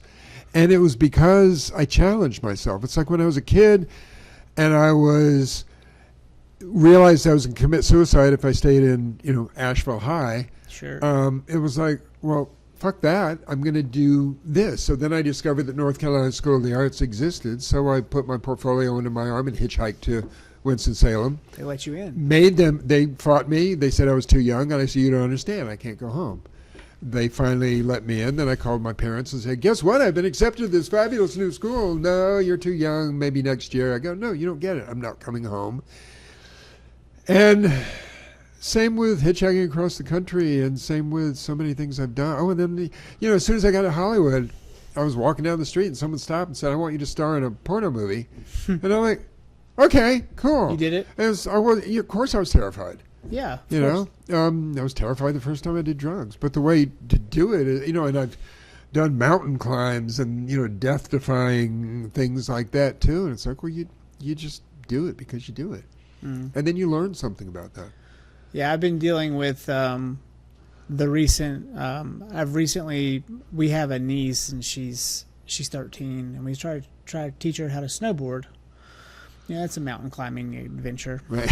And she was terrified, and I was like, "What is it that scared you?" Because it's just Beach Mountain. It's not 99.90 at Canyons Resort in Park City. Does she know that distinction? Not yet. Okay. And I would be a horrible person to take her up 99.90 right now. But I was just like, we were just on the bunny slope at Beach Mountain, and it was just too much for her. Yeah. And she wouldn't even try. Like, she just gave up right there based on the fear alone. And I was like, this, you can't do this. You have to try. Right. And she just kind of packed up her stuff. And I'm like, man, I would regret it if that were me. Well, one of my most famous things was I ended up creating a performance art salon in LA, and it became vastly famous and was just packed wall to wall people, which I hated. It got really crowded and noisy, but a lot of great performances. Performance art salon. Yeah, but then one day I was going to read, so I was part of the act. So I was going to read poetry. So I looked out, the place is packed, everybody's making just shitload of noise. Screaming, laughing, drinking, having a great time. So I just took my clothes off and walked out with what I was going to read, and I started reading. And they listened. They listened. They fell silent, and they listened. That's a point in and of itself. And then it became a career. So then the LA Times dubbed me the naked poet, and then I started reading everywhere. Naked, and people always listen. I got these great emotional responses. Like, people would cry. They would because of my humility at the time. But every time I did it, I was terrified. Yeah, of course. I have nightmares of being naked in public. I have had a recurring dream where I'm naked, and it's like I just forgot to put clothes on, and I'm out there. Yeah. No, me too. And I honestly, I don't care. In some other dreams, I'm just like, hey, I need some milk. I usually see it as this awkward situation. How can I kind of work this, I think it's a metaphor for me being vulnerable with my personality in the public. Because I just, about 10 years ago, I just removed my filter completely. just on purpose, just to see what would happen. Yeah. It's been an experiment that I've been doing for basically since my dad died. Right. I'm just like, okay, no filter now. Whatever I say is what I say. Well, acting classes were that way for me too. I was terrified of getting on stage. Yeah. So then I studied method acting, and I learned that I could put myself into these certain modes, either by, creating, the smell of juicy fruit gum, and which reminded me of my grandma or whatever, and it gave me a different persona. Or the few times that I actually did go in comic drag, it's like as the drag queen, you can do anything. Yeah. You just can, and you do, and you say things that you wouldn't dare say to anybody else because they don't mean the same thing, and the person's not going to take it. They're not going to take the insult the same way. It's coming from a drag queen. I know, right? Just checking my mic. I'm checking my mics. We're good. So, yeah, I mean, that's the way to deal with fear, is to launch into it. Launch into it. Is there? Let me see here. Is there ever a time in your path now that you felt most rewarded? Like, was it your poetry? Was there something else that you felt like, wow, this really gave me what I needed? Gave me what I needed. No, whenever I have like a particular spiritual high, like some gift comes from heaven on more of an internal sense. Do you find those come to you after significant efforts put forth? No, it's the exact opposite. What do you mean? It's when I'm not praying for something. I'm not thinking about something. Excuse me, my voice is going. The cookies. It's these cookies. We might need to break open the whiskey. We might. I'm okay with that. I might have to get some shot glasses, but no, like when I'm out gardening, which I do constantly, or I'm playing with my cats or something, all of a sudden something will just show up. All of a sudden something breaks through into the astral world, or I mean, it's often not things that like one of my biggest Kundalini attacks, like when the Kundalini just totally took over my body, was after jacking off. It's like, many spiritual things would say, no, that dilutes your energy, and I'm like, well, I wasn't thinking spiritual thoughts. I was just, beating off. I did, and then jacking off. Yeah, jacking off, and not jerking off, jacking off, beating off, choking the monkey, and then. Yeah, and then I had a full Kundalini activation. I was fully enlightened for like 3 days after, Well, it must have been a good one. It was good. I don't know that there was a relationship, except there was a moment of letting myself go, and that's when the Kundalini will take hold. But my biggest, like with writing poetry, it's always when I'm not.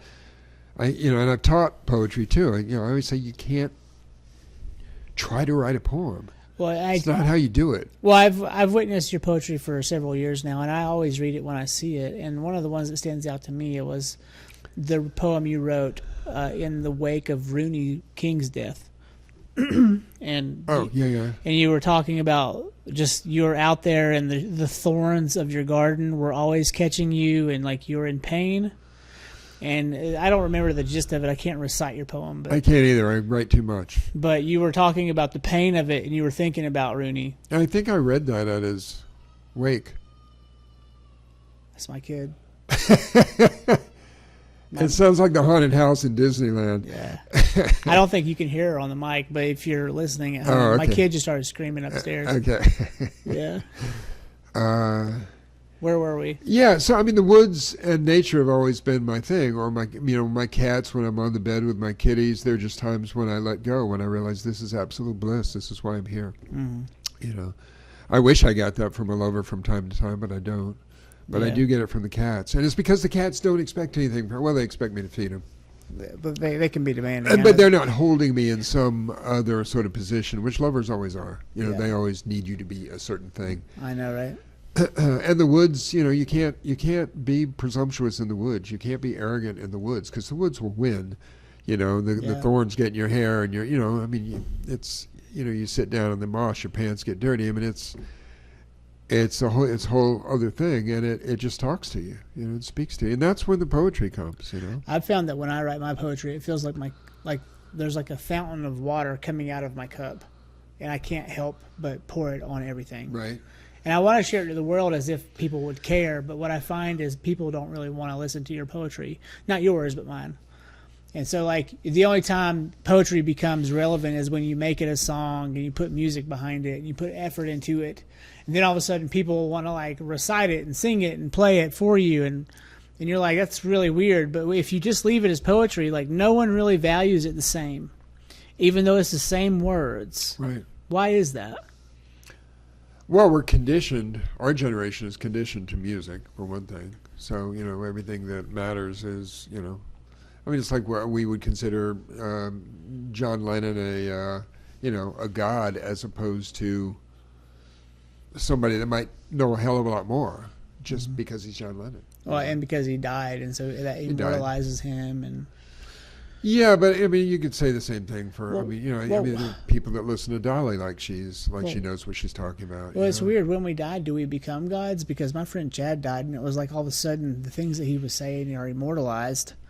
And you're like, you realize his pain was part of his message. Right. And he overdosed on heroin, right? And so it's like, he would get on Facebook when he was still alive, and he would spout things high as a fucking kite. Right. And people would be like rolling their eyes about it. But then, like, once he died, you revisit the things he was saying high. Right. And some of them are nonsense, but it's like poetry. So there are moments, there are like nuggets of it that are like really poignant. Yeah. And so, well, when you're speaking from a point of authority, it's different from when you're truth. just You mean? I guess. Yeah. Point of truth. Well, if it's truth, then light. I mean, love. When it's real, as opposed to just when you're trying to think of something to write. But yeah, music adds something. Did you see my opera here in Asheville? That sucks. I might have witnessed some pictures from it online. Yeah. No, but the opera itself was phenomenal. It was just incredible. So that was an amazing thing, because it was it was all my words, but it wasn't my libretto. Somebody else took all my words and put them together into the libretto. And then someone directed it. Someone created the music. Clint Borzoni, brilliant composer. And then 2 brilliant dancers from Asheville were in it, and 2 brilliant baritones from New York that we brought down. And they, they did my life. I mean, each one represented aspects of my life. And it was like... Was this your autobiography just on stage? Me. How'd that make you feel? It wasn't you, but they were personifying Well, you. meaning it was my words, but it was, what I'm saying is, I had to let go of, I didn't have to let go. I let go of the whole project, and other people created it. Yeah. So it's nothing that I could have scheduled. Well, I could have, I guess, organized the whole thing, but I didn't. I didn't have to. I didn't think about it. I wasn't planning to write an opera. So... What? So anyway, yeah. No, I'm more successful when I let go and don't try to do anything or be anything. John Markham was talking to me the other day. He's a maniac. I love John, but he was saying that, like, you're really doing a disservice to yourself and, like, the entire community around you when you're not authentic to yourself. And, like, that's so hard for a lot of people to kind of understand, because so many people are like, well, they have an idea. Right. But the first thing they think is, how can this make us money? And the moment you think, how can this make us money, you're immediately inauthentic, because you're thinking about what other people like. Yeah. And this is like, I have clients like this now. It's kind of like racking my brain. Like, I can't help them until they break that mindset. Right. Because they're worried about how much money it's going to make them. And I'm like, and they're like, it's a complete failure. We haven't made any money. And I'm like, it's not a complete failure. You've helped all these children learn how to act.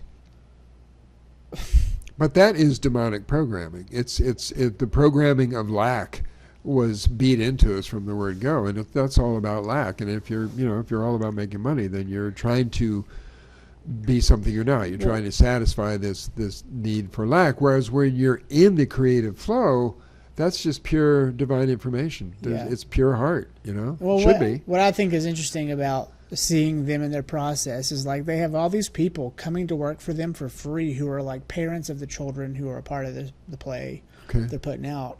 And you're like, well, clearly and presently you're creating a series of motivational factors for these people to want to be a part of a community. And that makes this whole thing special. Right. Because it all culminates with a stage play at the end of the month. And everyone's going to come together, and it's going to be a big moment. for these kids, for the parents, the effort they put in to make Right. the props. Sure. And, but then, it's not profitable. It's like, yes, it is. It's insurmountably profitable. Right. It's done so much. Right. And these people are getting so much from this. Right. But because, the money will break even or not even. Well, I come from hippiedom, so an art school in the early days of art school where if you had a career, it probably meant you weren't a very good artist. I mean, you were like deliberately trying to not be successful because it meant you sold out, which is not entirely accurate, but it's something that came out of the 60s. Mm-hmm. But then, then when I went to Hollywood and met all these rich and famous people, I got offered all kinds of shit, and I was like, no, I don't need the money. I don't want the job. I don't want the position. It's not what I do. I'm a poet. The That's effort what I would do. be so much. I write stuff, and some of the stuff. I mean, I started writing comedy for Joan Rivers and Lily and Dolly and other people, but I did it because it was fun, And you wanted to do it. and they paid me. But it was fun. Well, what's your take on grant funding in today's age? Because, Know nothing about it. well, my thing is this, is like the grant options are the only way for people to truly be creative and not worry about profit. Right? Right. And I don't think the grant writer, not the grant writers, but the people who give the money to the grant writer, when they say, we approve your grant, Right. all they care is that you spend the money on that. Right. They don't come and say, well, how much money did you make? Right. They ask that, but they really only care, did you spend it on what you wrote your grant for? And if you say yes, and then you prove yes, they'll give you another grant. Okay. And so you end up in this place where, like, you're spending state money or county funded money or whatever money, Right. raise money from the community on a project that you're passionate about, and all that matters is that you did what you said you were going to do. Sure. It's not, hey, well, how much money did you make off that? Well, they have to. Yeah. I mean, they have to manage the legals of such things, but. Yeah. I get that from my whole life is tied into my nonprofit. But Tell me, what's your nonprofit? The Gavin Dillard Poetry Library and Archive, Okay. and it's tied to the other two big university and library archives that keep my shit. But but as far as the feds go or the state, whoever, I have to account for every penny. Yeah. Every donation comes in. I don't have to pay taxes. I don't have to pay taxes on my house. You have to account My for house it. is a library, but I have to prove that I'm not spending that money on me without it being On hookers for, and beer. Well, yeah, it has to be for the purposes of the nonprofit. Yeah. So, but given that most of my life is about writing poetry and books and stuff, So if you go on I'm kind a of there anyway. if you go on a trip, it's research, right? Yeah, within reason. Obviously, you get. All you have to do is write poetry while you're there. Yeah, or I take John out to dinner last night because he did all my graphic design. Yeah. It's Yeah, solid. it was his Christmas present. Yeah, actually, since we're on this, let me see your book real quick. Good luck. Yeah, it's a beautiful image. Who was the photographer? Andrew Wayne. Andrew Wayne. Yeah. The Comfort of Stone, Field Notes on a Course in Life by Gavin Geoffrey Dillard. Not Gaiwan. No, this is my writing name. I have other non-writing names. I know, I was just picking. And the book can be found It's at Beradu in Black Mountain. Can you call this a series of sonnets? What would you call these? Well, they're not sonnets. Sonnets What are are a they? particular form. What are they? Aphorisms is not inappropriate. Journals is not inappropriate. You're inspiring me. I have a lot I want to put into a book next to my photography. And much of my stuff comes from Taoist literature. That's mostly all I read. There's some Rumi and Hafiz in there, but mostly it's Taoist. It smells very clean. Well, I hope so. Yeah. But Beradu just has the books, and the downtown Asheville, the Battery Park book exchange / wine bar / coffee shop has the books. They sell a shitload of them. They keep it on an end cap when you walk in the front door. I'm gonna take a picture of it for the episode while we're on I it. can send you stuff like that too. Do it. And I haven't gone into Sassafras, Sassafras. but she did at least have my last book there. But the best way to get books is on my website, gavindillard.org. So you go to gavindillard.org and all your books are available Well, for the the books public and there. my new CD. I mean, I've done 3 books this year and a CD, so it's been a. If you ever want to record some on your own, I know you've got Lawrence Fishburne doing your narratives, but No.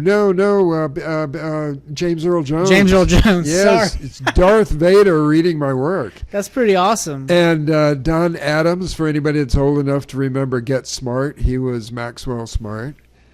And Burgess Meredith. How do you get these So people it's to? I mean, I guess your agent helped you do this. I didn't get it. As a friend in L.A. that knew these guys and had a studio, and people owed him favors because of he did stuff with their films or whatever. Okay. He organized it all and did it.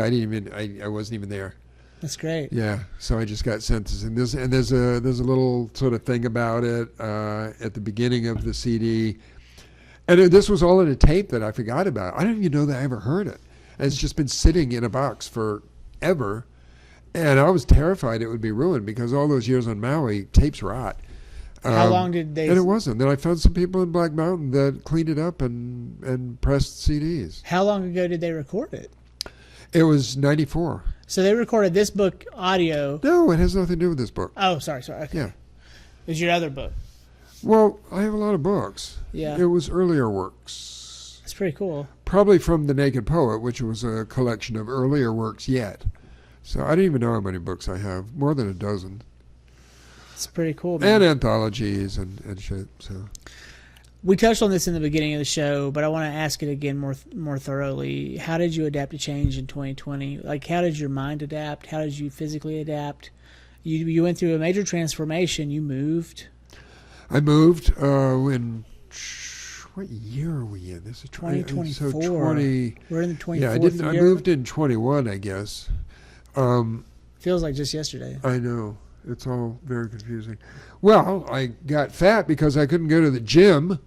That pissed me off. You should have gotten with me. We could have gone cycling.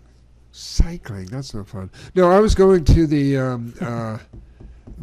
I was swimming laps at The YMCA? No, God no, at the racket club. Oh, you go all the way down there. Well, they're the only people that have saltwater pools. Yeah. I can't do chlorine, Yeah. and it's an Olympic-sized pool. So yeah, both of those. And they didn't want to do masking or anything, and then the state or the county or somebody shut them down. But they weren't gonna. They didn't believe in the pandemic bullshit. So you were in there. Yeah, so I kept doing that until they had to shut down, and then it's like, fuck it, I'm out of here. And I frequented. There were a few restaurants in town that never asked for a mask, and never closed. So I went to those restaurants. And my life just got very sort of, more internal. Mm-hmm. I went to High Climate Tea and Modesto, every day for my sustenance. They were both great, and didn't go to the gym. God bless me, but I work out in the yard a lot. Yeah. But it's not the same as it's not necessarily aerobic. Some days it might be, but climbing around a tree with a chainsaw in one hand is not aerobic. Mm-mm. It's just it's hard. bad for your health. Yeah. Well, I don't know if you survive it. It's probably pretty good for you. Yeah. I don't know. My doctor was just my skin doctor was just commenting on all the spider veins in my legs and feet, and I said, what am I doing wrong? He said, well, you're exercising. If you exercise, that happens. So you're leading an active lifestyle is actually what does the spider vein thing. So it's like, okay, I get it. I'm not gonna become a couch potato. Yeah. I mean, that has its own set of debilitations. Yeah. Well, I couldn't That's if I a wanted word. to. What keeps you up at night? You might be a night owl, which I think might be interesting. Lately not. I have a new kitten. I can't wait to go to bed just to shut him up for a while. Because he's good about sleeping. He's really good about sleeping. But he's a maniac by day. I sleep well. I mean, the pandemic stuff bothered me, but just because I had friends that bought into it. Most of my friends didn't, but some of them did. Well, And now some of them are sick, and it's like, well, as a journalist, Sorry. I tried to stay very neutral just to get a better understanding because there was so much misinformation on both sides. right. And I was like, what's real? What are we dealing with here? Why are we here? What's happening? Well, I was And- just shocked and horrified to find acupuncturists and massage therapists and these people that should have known better getting a vaccine. It's like, what, you crazy? This is so not you. I mean, you know? I got two, and both of them made me sick. Yeah. And my wife was like, she's a pharmacist, and she's like, when are you going to get the booster? And I looked her dead in the eyes with like a mean, stern look, and I was like, I'm not getting it. Yeah, and I don't go to your wife's pharmacy because they were pushing the shit. I go to Sunshine because they weren't. They said we'll give people shots if they need it, but we're not going to tell anybody about My it. wife works in the hospital. She's in the devil's stomach right now. That place is hard. It's hard for us as a family to have her there. I wish that she could find something else, but it's been hard for her. She's at Mission? Mm-hmm. Okay. I mean, because there are doctors that kept their jobs, but they didn't believe in it either. A lot of doctors did not get vaccines. She's dealing with like really weird top-down politics in there. Right. And I don't understand how anything is done, how any progress is made. Was she working there before they went private? She got there right after they went private. Okay. Because it was brilliant when it was, non-prof. Yeah, it was a really great hospital. But it was also non-profitable. Who cares? Well, that's they were healing people. But that's my point from earlier. Right. It's like, why are we doing this because it's profitable? Yeah.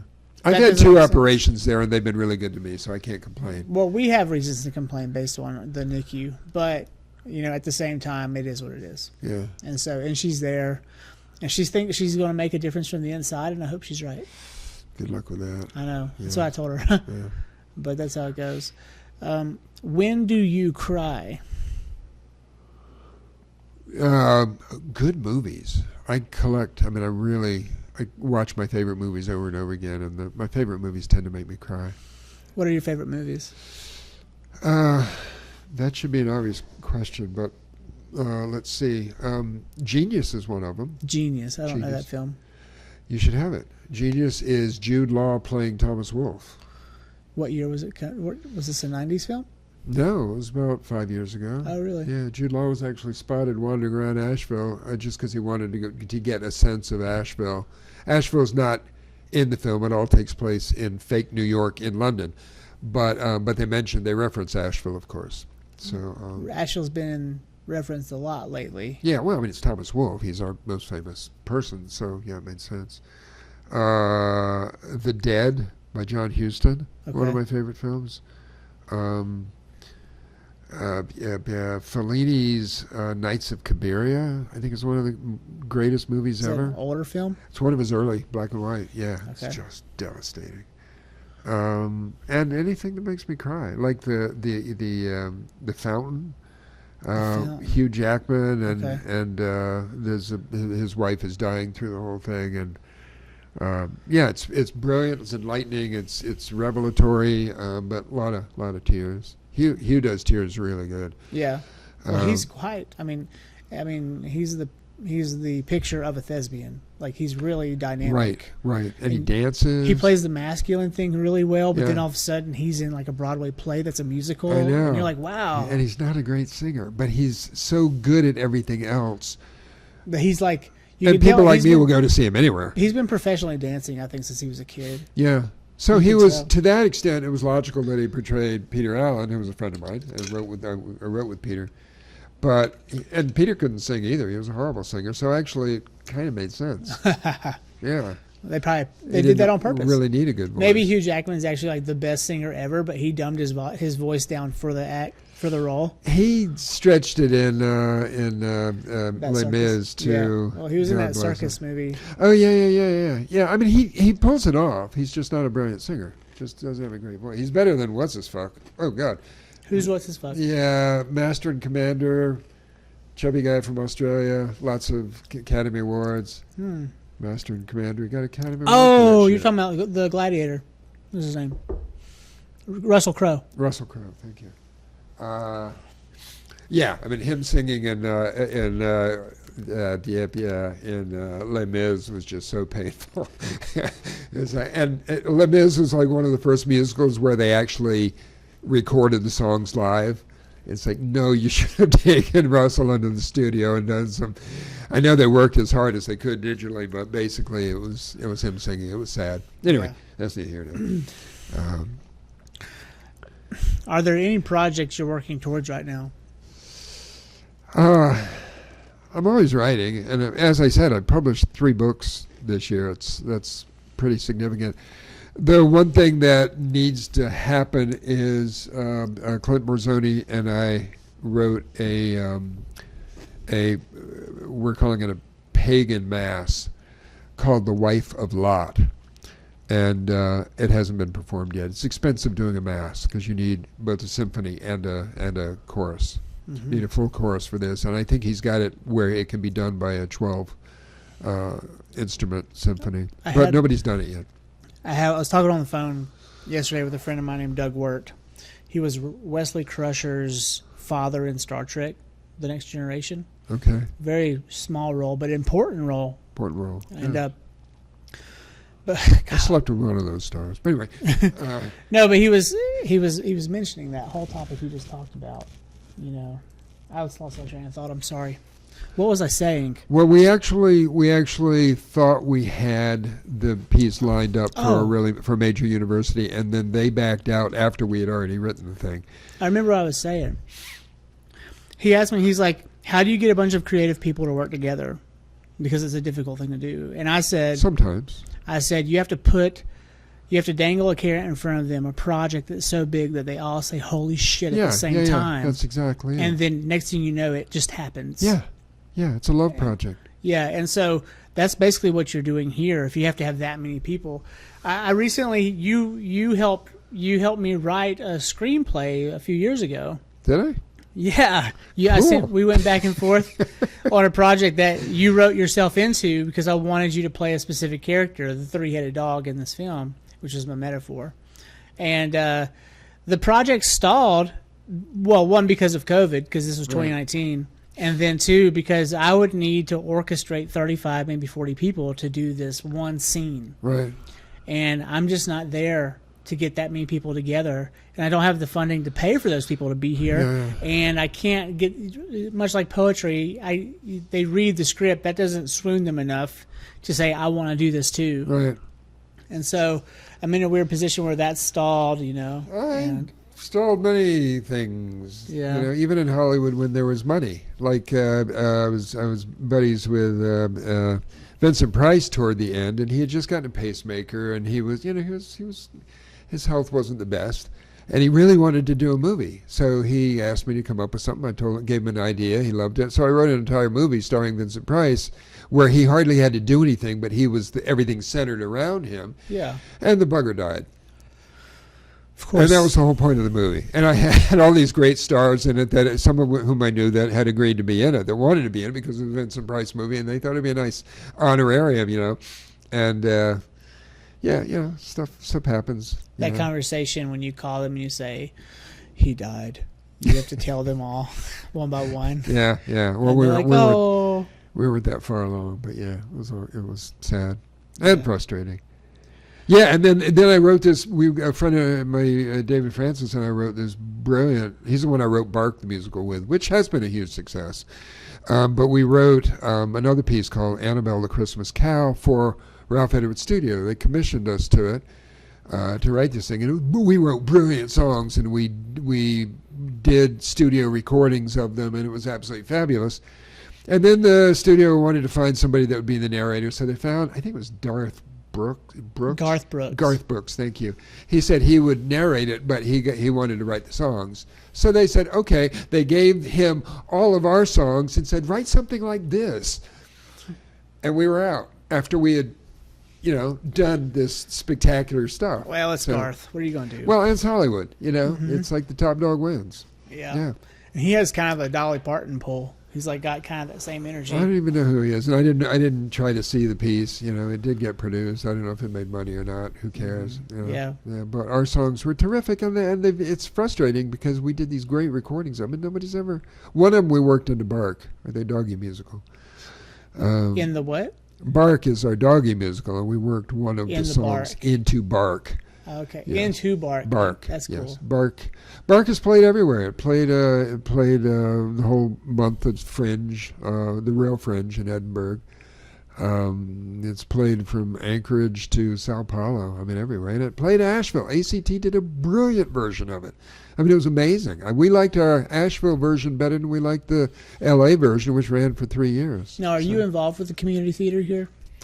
That was the last thing I was involved with them. Right. I grew up in the auspices of Tanglewood, ACT. Okay. Yeah. Because there's a lot going on right now about the community theater community now really growing. Okay. Because they're doing great children's things again. Yeah, well, there's also now Asheville Junior Theater, which is another company. Right. And I think eventually they're all going to meet and merge in some way. There's going to be like a lot of collaboration. And I think it's interesting because you have all this stuff happening in Atlanta, and then you have everything that's happening up here.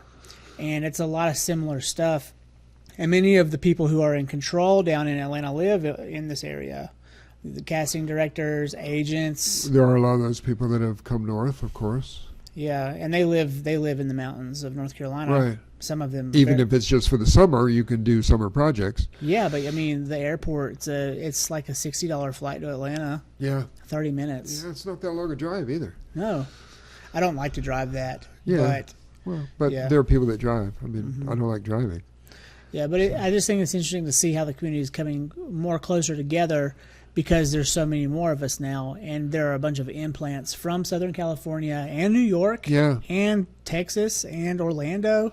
I think also the pandemic stimulated some things in people. It's like did in me. Community is important. Did in me. Yeah. I'm in this space, and you're episode 60. Isn't that magic?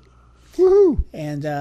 And watching people, watching like bad programming on TV, hopefully turned a lot of people off TV. Well, the bad programming bleeds over into social media too, and you're just like, God, this is nonsense. Right. Like, what am I? Am I a 22-year-old guy? Why are you feeding this to me? This content is awful. Yeah. It's a lot of slapstick. It's a lot of like, it might as well be like the Three Stooges, but it's just different people. And or darkness. Like I just watched Wheel of Time. Wheel of Time. And it was like, it's like a Lord of the Rings takeoff, but without the love. Yeah. Like in you love Lord of the Rings not because of the wars, but because you fall in love with the characters. Yeah, and the characters. Here, everybody was evil. Mm-hmm. Which is okay if it's a comedy. I mean, True Blood's one of my favorite series of all time. Yeah, it's a great show. It's hysterical. Yeah. It's just, and yet you fall in love with the characters. I mean, black characters in that in particular. Lafayette is just epic. I mean, whoever created a character like that, it's like, I need this person in my life. It's only sad now because we know he OD'd. Oh, I didn't know he died. Yeah, fentanyl. Yeah, and I think he made one movie after that. He played in the James Brown movie. He played James Brown's best friend. Okay. Which was a totally different character. He would look like the same guy. It was an amazing transformation. God, he was amazing. Oh, and Pam in True Blood. She was like the ultimate drag queen, but she's a woman. She was Eric Northman's sidekick with the wasp waist, and just everything was like this deadpan. And lines like my happy face and my hate face are the same one. She was just brilliant. Like, I need that in my life. So, anyway, yeah. So there is stuff, but yeah, I didn't even know. Actually, we just signed up for Pedo. We call it Pedo Plus, Disney Plus, because they bought the Doctor Who franchise. Well, my sister's all about Doctor Who. I need Doctor Who. Yeah, I didn't. I never got it. I wasn't. It was never. You have to start at the beginning. Yeah, I see. And my problem was the graphic effects were very much use your imagination early on. Right. And that was hard for me. And so I couldn't follow the story because now the graphics are insane. Well, Star Trek started out with cardboard sets. Yeah, somehow I was able to that dry drama, somehow soap opera style, lured me in. Okay. Whereas Doctor Who wasn't so much like that. I'm surprised because it's totally ADD. Mm-hmm. So. Yeah. Maybe I'm not as attention deficit as people think. Or maybe you need the contrast just to hold you down to earth. Yeah. Well, I wanted to ask you a few questions. Since you've lived in Asheville so long, what do you think the future holds for this town, this region? I was afraid that because we are so hopelessly liberal, that I was afraid the town was going to go the direction of Portland, and we did have those moments. We had moments. We had like those that. moments They of defunded riots. the police for a minute. Yeah, exactly. But I think they caught themselves and realized, nope, we need cops, and we need to clear some of these homeless people out. They're still not gone.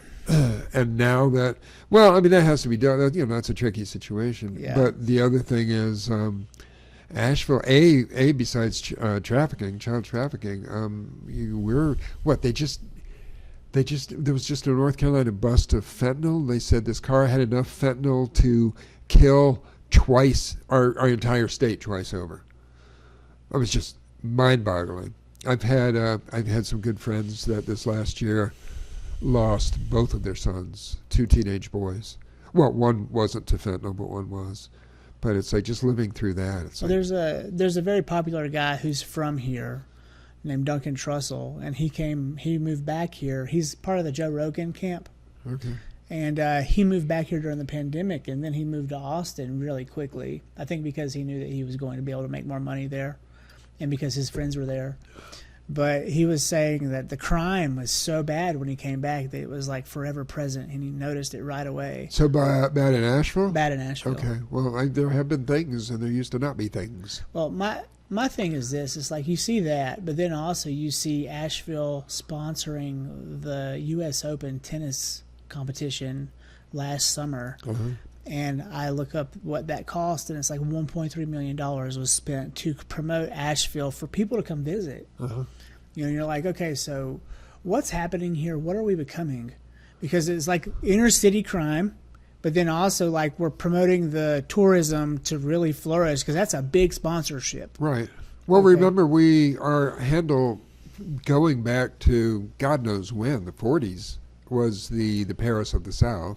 Well, Partly because of outdoor cafes, and partly because we had money here that came in because of... It's still here, too. Because of the Vanderbilt. It's still here. stuff. There's more now. No, I know. Way more now. And we had, when I was growing up, we had an opera company. I think that's defunct. I might have killed it. And we had art galleries. We had ACT. We had a lot of great stuff that most southern towns did not have. And it's because we had... If I can say it in a non-contentious way, we had a lot of Jewish people from up north that had money and culture that brought it down. That were friends of Vanderbilt people, and they brought the museums and the this and the that. So we actually had culture that southern towns didn't have, and we still had fiddlers conventions, which I love. Sure. So yeah, it's always been a very unique town that way. I'm just like, yesterday I went down to Swannanoa, right there where Native Kitchen used to be. And so in between Native Kitchen and the other side, the bar there's a door, and it goes up to an insurance agency. I knocked on the door. Who owned the building? Yeah. Yeah. I knocked on the door, and what the audience may not know now, and you don't know, is a month ago I went and photographed the property adjacent to Native Kitchen. It's a giant mulch yard, and then there's where the old blanket factory used to be. I know those guys, yeah. Well, I went and I showed them the pictures. I wanted to talk to them, meet them, and say hello. Right. And they have plans. Oh, are they still planning the health club? Yes, and they're talking about a big-time downtown district that is going to be rival to Black Mountain. Okay. All new. Think about Town Square South, where the Regal Cinema is. It's called the Biltmore District, I guess. Right. Oh, don't do that. Well, that is kind of the concept they're going for, only more unique to Swannanoa. Oh. And they're talking about possibly a community theater there. Because they used to have, back in the day when the blanket factory was in its heyday, there was a Swannanoa movie house. Which is now making bagels. Is it? Yeah, it's a bagel factory. Well, they were talking about...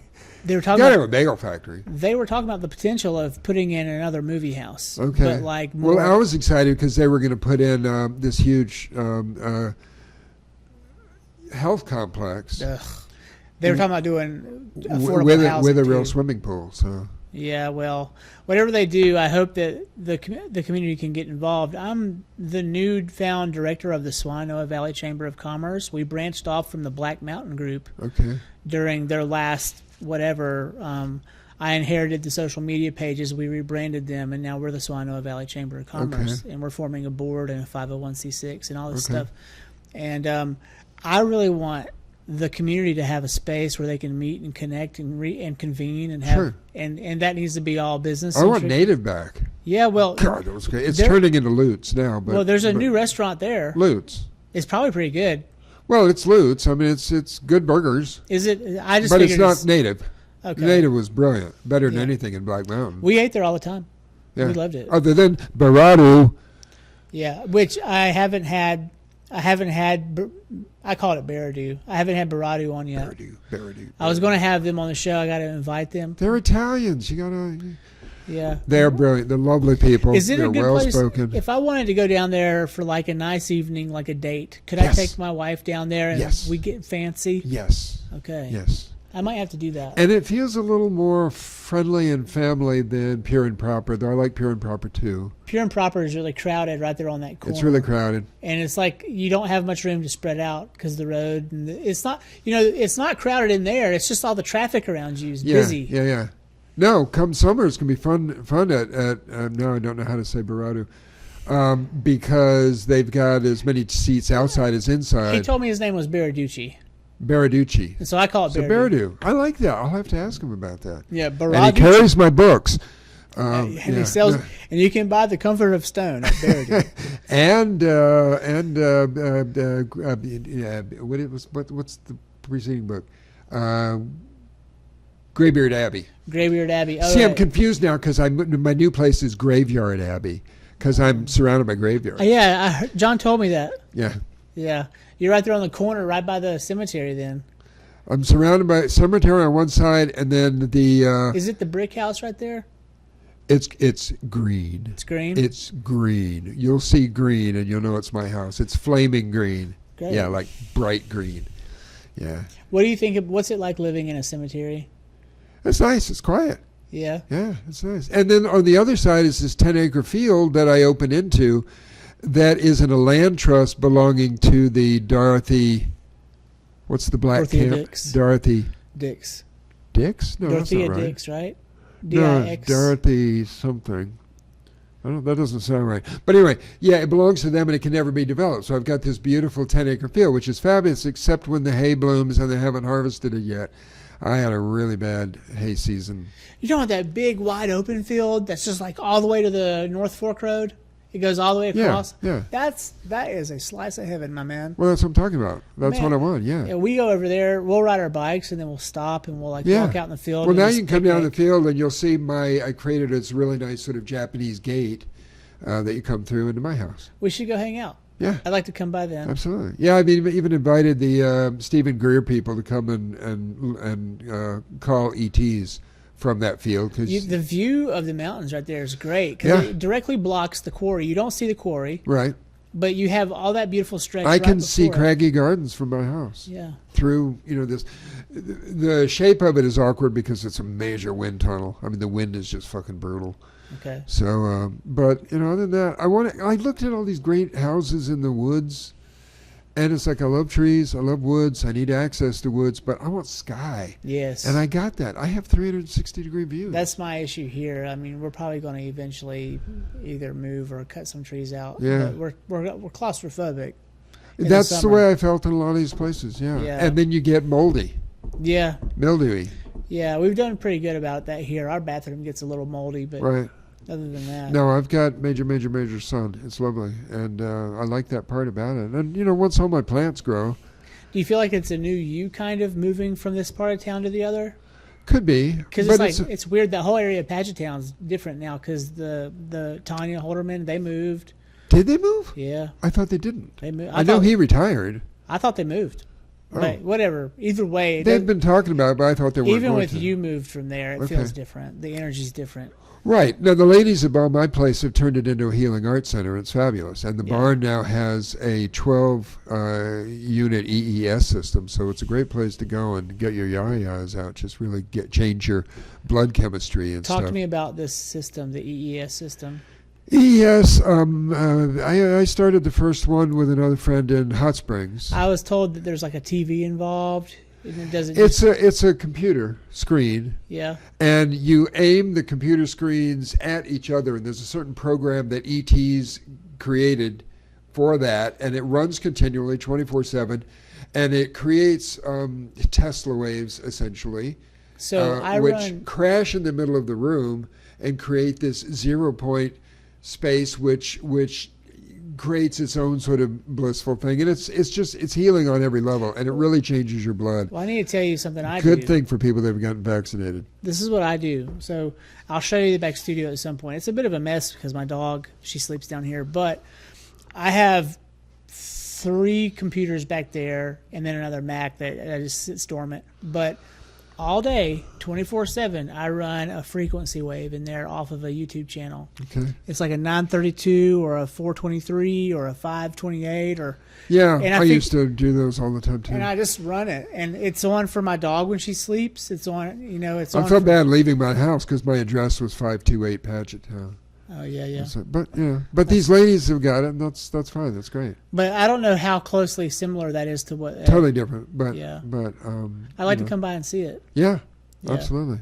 Yeah, that's pretty cool. Yeah, I've got friends that come. It's in my guest room. Friends that come and spend hours or night in there. What do you say to people who think that's crazy talk? The machine Who itself. cares? What do you? All right. Oh, it's documented. Yeah. I But mean, like, these units. The in town there's a 24 unit. There's another one in Hendersonville, but the 24 unit, the military is creating 1,200 EES rooms worldwide for their personnel because they've cured people that were irradiated, fire burned. The military. The reason it's allowed to exist is because the woman that created it, because normally these things get co-opted, they get bought, they get shut down, the person gets killed. But she somehow knew this 5-star general that got completely irradiated. He was gone. All his organs had stopped working. His skin was burned from head to toe. And she took him, and in 10 days he was well. And the military, and he was a 5-star general. So the military said, oh my God, we need this.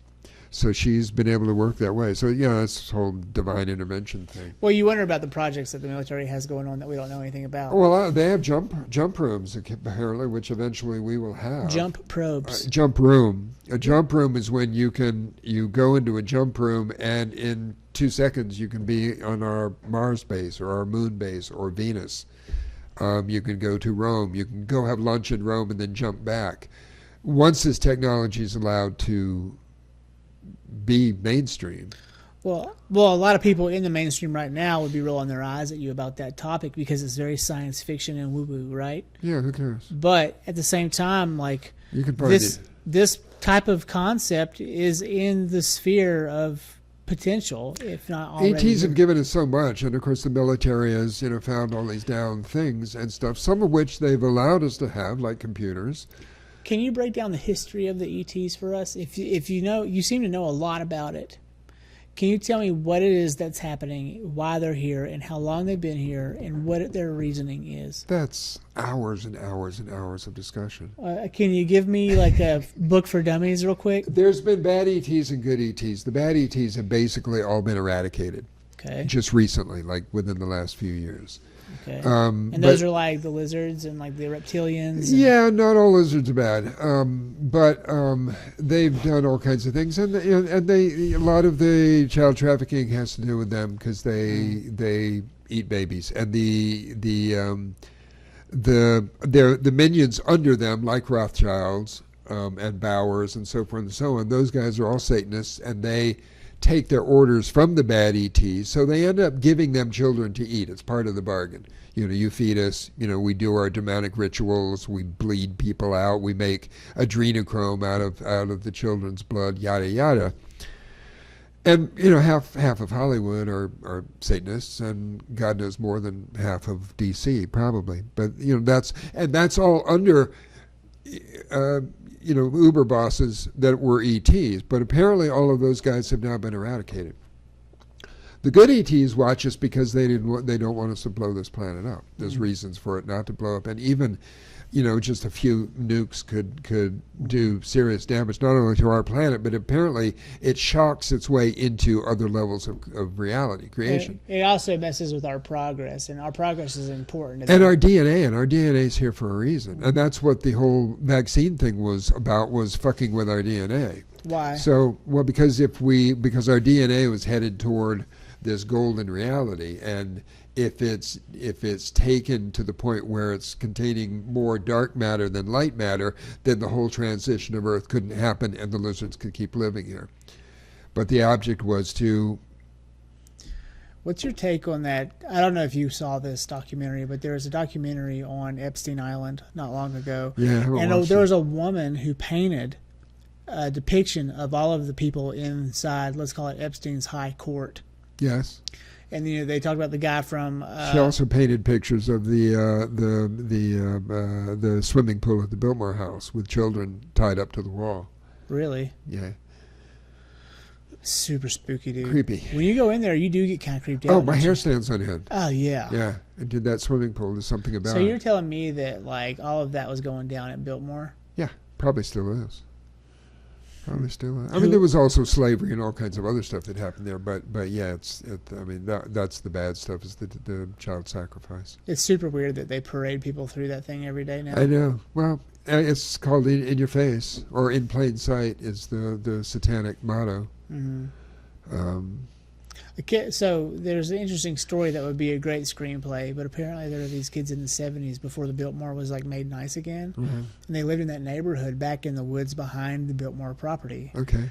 And they would at night come in and come all the way down into the property and run all around the halls of the Biltmore in the basement. Seriously, with all those antiques. Yeah. Well, a lot of those antiques actually at that time were still in the arcade building. Well, no, but what's funny is I worked there for a year and a half, and there's a room, and they had it decorated for the 1700s, but literally it was nothing all the way up until 1996, and then they finally made it something. They decorated it. Okay. And it was just a empty room, an empty concrete room, right, up on the main floor. And you're well, they should have decorated it with a bunch of kiss posters, and if it was made in a black light and yeah. I think that's funny. Well, when I was a kid, I used to break into Seeley's Castle because I lived right below Seeley's Castle. The one on the hill there? Yeah. That's just above the tunnel? Yeah, that was fun. I haven't yet, but my plan is to shoot it from the air with my drone soon. Get permission. I don't know what they're doing with it. I'll ask for forgiveness. I'm not asking anybody for permission. They can kiss my ass. Okay. Yeah. I'll remember that. Yeah. I'll fly if I have to around the property, not over it. But I think it'd be interesting to fly that bridge that's haunted. Fly through that bridge. Yeah, that's interesting. Yeah, absolutely. Yeah. Fly over. I lived on top of the tunnel. I lived in those apartments up there for the first summer we were back before we found this house. And you may not know this, but I wander. When I live somewhere, the 5 mile radius around my property, I will know it intimately before I leave that place. Okay. And I was walking. I walked as far as I could to Seeley's Castle before I hit the barriers. Right. And I found myself on her bridge, the bridge she killed herself on. And you can walk right to it, right on top of it, and it's a garden on top. Not a garden, but just it's grown over your property was. Right. Beautiful. Cool. Really pretty. Middle of summer. We've got all flowers. These beautiful now condo complexes that were sanatoriums, right? Oh, really? All through Asheville, like Highland Farms. I mean, there's a bunch of buildings that were tuberculosis farms, as it were. I get sanatorium and sanitarium mixed up. One is for crazy people, one was for tuberculosis. But they did both. I mean, because we a lot of famous people were treated here for drug addiction, like James Taylor. I mean, Walt Disney.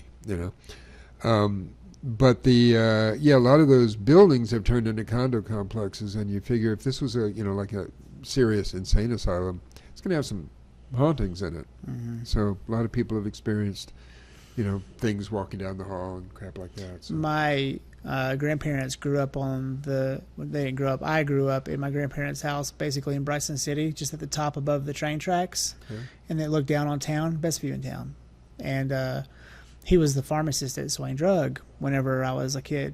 My grandfather, it was a Hallmark store too, and their house, they had a basement, and my uncle lived in that basement. My uncle is maybe 10 years younger than you, really fun guy. You'd like him, and he has some wild stories about that basement because it was an Indian burial ground before the house was bought. Okay. And he would fall asleep and dream. And paint the picture here. It's 1987. He's sleeping on a waterbed, and he's in his late teens, early 20s. And he falls into a waking dream, and he's in the underworld. And the underworld is actually the cave to it is in his bedroom. Wow. Behind his bed, on the backboard, and he goes in and he goes down through these caverns and tunnels. He's telling me this story he's remembering a dream. Right. He talks about people he talked to, people he saw, but then there were other dreams that other people would have inside the same space, staying the night. Cool. And beings would come up from that space and just scare the living shit out of some friend he had home from college. And that guy got in his car that night and just left and never came back. Oh, cool. Sounds like a great movie. Yeah. Well, I mean, that's my Aunt Tammy is in film. She works in film. She's an actress, and so they write a lot. They produce a lot, and so they have a lot of good stories from just living in that area. Interesting folklore, if anything. There's that wonderful moment with the Lezoom haunted house tour where Zelda Fitzgerald comes as a drag queen, comes screaming out of Highland Hospital. That's because she died there. I think she committed suicide. I'm not sure. She might have died from the drugs they had around. Well, there's a lot that happened. And, my grandmother, they did electroshock therapy on her for her depression back in those days. Yeah. This was before I was even thought of. Yeah. They still do it. And so, when you hear my mom talking about how they did that to my grandma, you just cringe. You're like, God, no wonder she was. I have a friend that does it twice a year on her own. Electroshock? Voluntarily, because it somehow enables her to talk. So by the end after a certain period, she can't talk anymore. She just stops talking. And she goes in for her electroshock therapy, and she comes out and she's quasi-normal for it. She's a wonderful artist. That's great. Yeah, but So it works then. I guess for some things, yeah, but not for torturing people. Yeah, I'm gonna pull here. What advice might you have for people who want to live a lifestyle similar to your own? Oh God, what lifestyle is that? You're pseudo off-grid, independent-minded. You walk your own path. You have your own swagger. You do your own thing. How do people who are stuck in the rigidity of the system break free of that? Were you born this way, or did you have to think differently and have to really put forth effort? Well, being queer in the 60s, you kind of had to think different, and you had to find your friends, because otherwise you would get killed or thrown into an institution or something like that. But even today, and then we sort of reassigned positions during the COVID thing. The vax weren't hanging out with the unvaxxed, and so there was these lines drawn. But I think the most important thing right now that I'm finding is community. Find your tribe, and the tribe might be the theater. It might be the library. It might be people who get together and drink raw milk. They're just all these sort of subsets. And then, find your tribe. We're having, the ladies that bought my house, we're having these lovely meetings there in the EES where we get together, and we're all part of the Kim Gogan cult. So, we get together and talk about those things because it's this huge panoply of information. And people that don't know it can't talk about it. It's kind of like being a Whovian. If you haven't watched, 200 episodes of Doctor Who, you just can't carry on the conversation, because it doesn't make sense watching a solo episode. I'm sorry I can't provide you with that. Trekkies are very similar that way too, and I hated Star Trek, so I can't. Look here.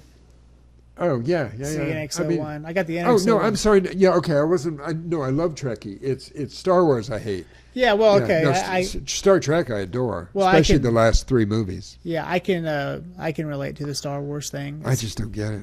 I loved the first one because it was a comedy. Well, it's space opera. I just don't. I don't know who the players are. It makes sense. No sense to me. Well, you have to. There are so many films now. And I know. We just watched. I have a friend that comes to watch TV at my house, so we were looking for something after. Circle of Time. So we got Pedo Plus, and because I wanted to watch Doctor Who. Disney Plus. Yeah, and but he wanted to watch the two. There's 2 different. I keep making the sign of Satan here. There were 2 different series. One of which is Andor. Yeah. So we watched 2 episodes of Andor, and he thought it was great, and I thought, what's great about it? It's like Road Warrior without any personality. The last one that I saw that was good had. There's one called The Mandalorian, and I'm told that one's a lot more fun. It's good. Okay. But then the last movie I watched that I liked had God, what's his name? Childish Gambino, Donald Glover in it. And it was the best one I think I've ever seen. Okay. But then the rest of them, I just kind of get lost to the storyline. Yeah. It's beautiful to watch. It's filmed everything's filmed perfectly. And so it's on in the background for me. Right. But I'm not watching. But that was the last Star Wars film that I saw that I was just like, wow, this is really good film. Okay. Right here. So yeah. Anyway, it's not my thing. I need tongue in cheek, I guess, to make it real. And I'm really tired of the light versus the dark. It's like, let's do something else. Yeah. Well, that's what I loved about True Blood is the bad guys were the good guys and the good guys were the bad guys, but it kept swapping back and forth. You never knew. Yeah, that's you come fun. to fall in love with the vampires who are all murderers, I'm just overwhelmed with all of the content. It makes me not want to create more because I feel like I'm just adding to the problem. There's so much out there now that's bad. Oh, yeah. That I'm like, well, either I need to figure out a way to make something good or maybe just don't participate because it'll just add to the shit. Or just do something that's simple and sweet. Yeah. I love, like you asked about Tears, I just bought a copy of Jules. I saw it twice at the theater. What did I ask about? You asked about Tears, crying. Tears, yeah. But Jules, there's just these couple of really good cries in Jules, and it's lovely. And it's a sweet movie. It's sci-fi, but it's not about sci-fi. And it's kind of about Alzheimer's disease. Jules, I don't think I know that film. It played quickly. I only saw it at, I think it did a quick run at some of the major theaters, but I saw it at the Grail. Okay. And it's starring Ben Kingsley. He's brilliant in it. And one of the original women from Saturday Night Live, Jane Curtin, is in it. And it's a sci-fi. It's about an alien. But it's also, Ben Kingsley is somebody that's suffering with dementia. So it's about him kind of adjusting things. It's just sweet and beautiful. It's like a real grown-up movie, like grown-up people. How does the... Though I took my friend Andrew, and he had trouble with it because he's ADD, and it didn't move fast enough for him. Sure. Like, well, I can understand how that... I don't need explosions and people dying. Yeah. How does the creative process change for you as you age? Because you're still very creative. You're still very dynamic as a creative person. And yet now you're entering your 7th decade here very soon. Clearly things are different and you're doing things in a certain way that are more mature. What is it that you see differently from your vantage point now? Well, I'm getting more mystical all the time. I always was mystical, but my writing tended to be erotic. Well, there's nothing to be erotic about anymore, so I'm more and more about the trees and the cats and the woods and the this and the that. And... and just expressions of love and divinity, So my stuff gets more aphoristic all the time. Affirmative. I don't know. I get it. Yeah. Not affirmations, aphorisms. So aphoristic. Yeah, that's a good word. I like it. Yeah. And so, you did, I guess, sex isn't a big part of your life anymore? No, I wish it were, but it's not. Sure. Yeah. Yeah. I just had an affair with somebody, and he was just too fucking crazy. He was crazy about me, which was nice. It was nice just getting that kind of validation. Mm-hmm. but it wasn't. It was. It's like, how much are you willing to put up with? Mm. You know, and it just became not worth it anymore can see because that. of the crazy. And it's not that I mind crazy. I like crazy, but there's good crazy and bad crazy. But when most you of were- my friends are crazy. When you were young, would you put up with that crazy more often? Well, if somebody was like, I mean, I was hot when I was young, so I could get really hot people. I mean, I had the hottest people in L.A., pretty much all of them, which is why I moved to another city, because I ran out of targets. But, yeah, you know, when somebody's like really good looking and you're horny, you put up with a lot. Mm. If you're horny enough, you put up with a lot anyway, but then it's like, you know, the next day it's like, ooh, why did I do that? Yeah, but then, But then at this age, I don't get the offers that I used to get. You know? No, that's okay. Yeah. maybe one will come around after the show. Maybe We'll see. so. And you know, and I would love to meet somebody my age. I mean, this guy was my age, and he had been, oh God, he had a PhD. He was a shrink. He was right after he got his PhD, he ended up being a sex worker in San Francisco for 20 years. Wow. I mean, he was an interesting guy. And he's allegedly constantly in contact with ETs, which that's why I was interested in, because I wanted to actually find out where this was coming from. And I eventually figured out that I think he's possessed, but I don't. The entity or entities that are in him weren't really entities I wanted to spend time with. I see. That's what it boiled down. There was a darkness there. I recently had on a guy named Adam Othir. He's a bit older than I am, but still young. And he was talking about certain demonic entities attaching themselves to him over time, especially if he spent time if he slept in a specific house, if he practiced a specific type of let's call it Eastern medicine. If he did certain things, he would find himself attached to this weird sexual entity that was trying to get him to do things, whispering in his ear. Do you have any experience with that stuff? Yeah, that's what this guy was all about too. Yeah. Really? Yeah, things got really sexual, and the sex is fun, but I don't want I don't want it on those terms. Yeah, for sure. And they say that porn is one of the things that can infest you. Mm-hmm. I know. God knows it infests your computer. Yeah. Yeah. Yeah. Well, it's hard to get off anything at all. Right. And apparently it's there on your IP address no matter what. You can't clear it off your IP address. And anyone who goes onto your IP can see what you've been looking at. Okay. So, like, you can clear your browser, your search history, but whatever's happening off your modem, they can just see it. Okay. Well. Yeah. C'est la vie. I mean, given that I used to be a porn star, I can hardly complain about it, but No. things are different now. Yeah. So anyway, to me, it's all about finding, and it always was, even as I said, I wrote all these koans in first and second grade. It's about finding unique metaphors for God, because you've got God or source that cannot be put into words. So how can you put those understandings into words? And that's what it's all about. So my stuff is much more akin to... Your poetry? Yeah, it's much more akin to Rumi and Hafiz and Ono no Camacho and...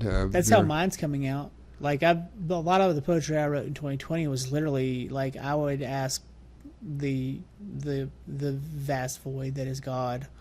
I would ask it, for advice. Yeah. And I would be washing the dishes after my run, and a thunder would clap in my brain, and I would have to go write an answer. Right. And I would write it almost like a ghost would write, and it would come down, and it would be a message to me. Yeah. And I mean, it blew my mind the first time it happened. I was like, this isn't real. Am I psycho?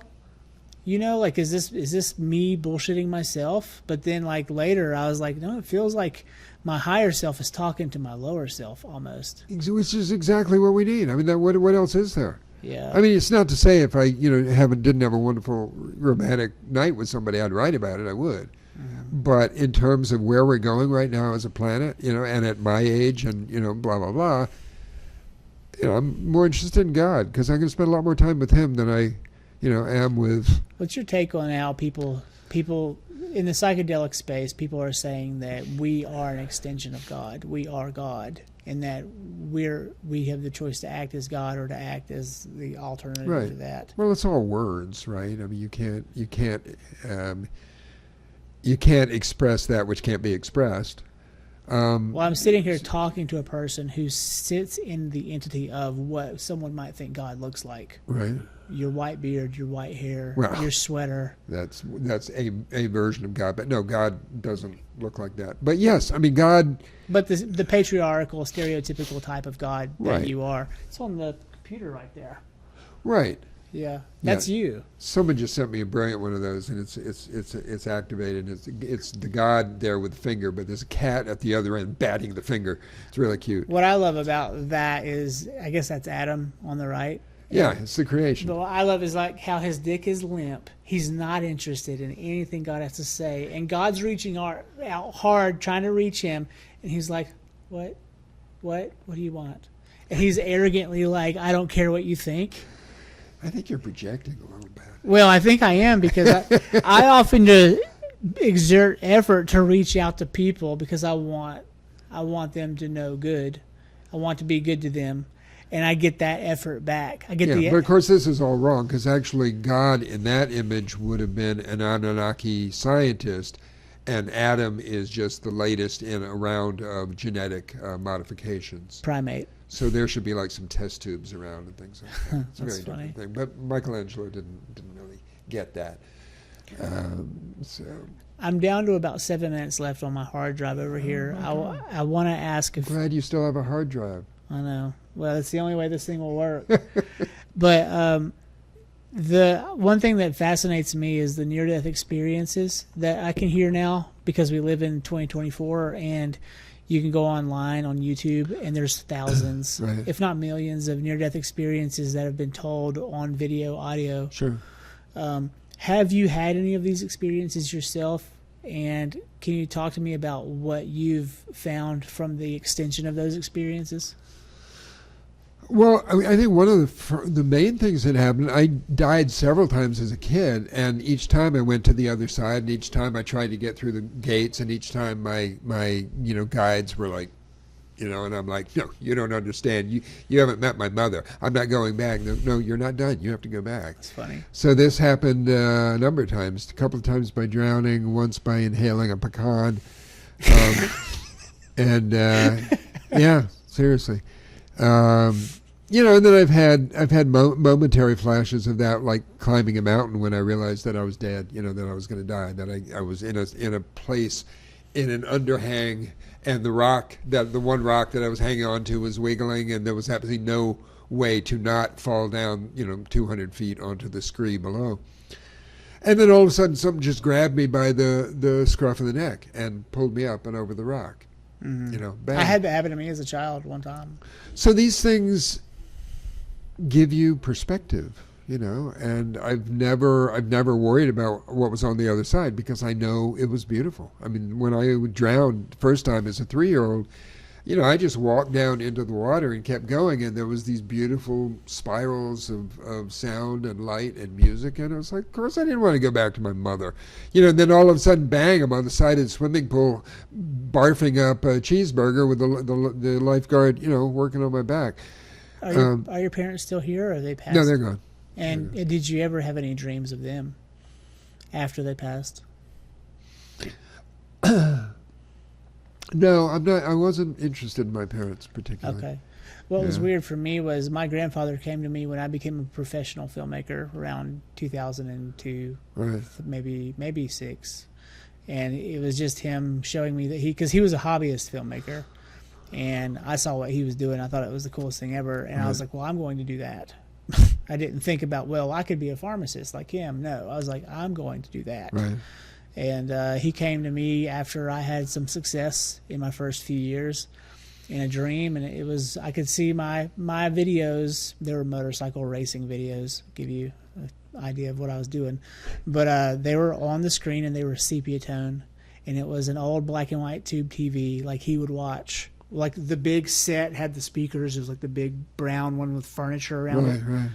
And he just like shows up to my left, and he's like, "Hello, Mr. Lloyd." And he was like, "Hello, Mr. Lloyd." And I turned, and I was like, "Pop." And then it's like, I'm out, and I wake up. Right. It was that fast. So I get that. And then after my dad died, I had like 14, 15 experiences. Right. My dad's father, the Georgia guy, had visited me at a couple of critical times. Yeah. But he was enlightened. I mean, he was an amazing deity. Yeah. My parents weren't.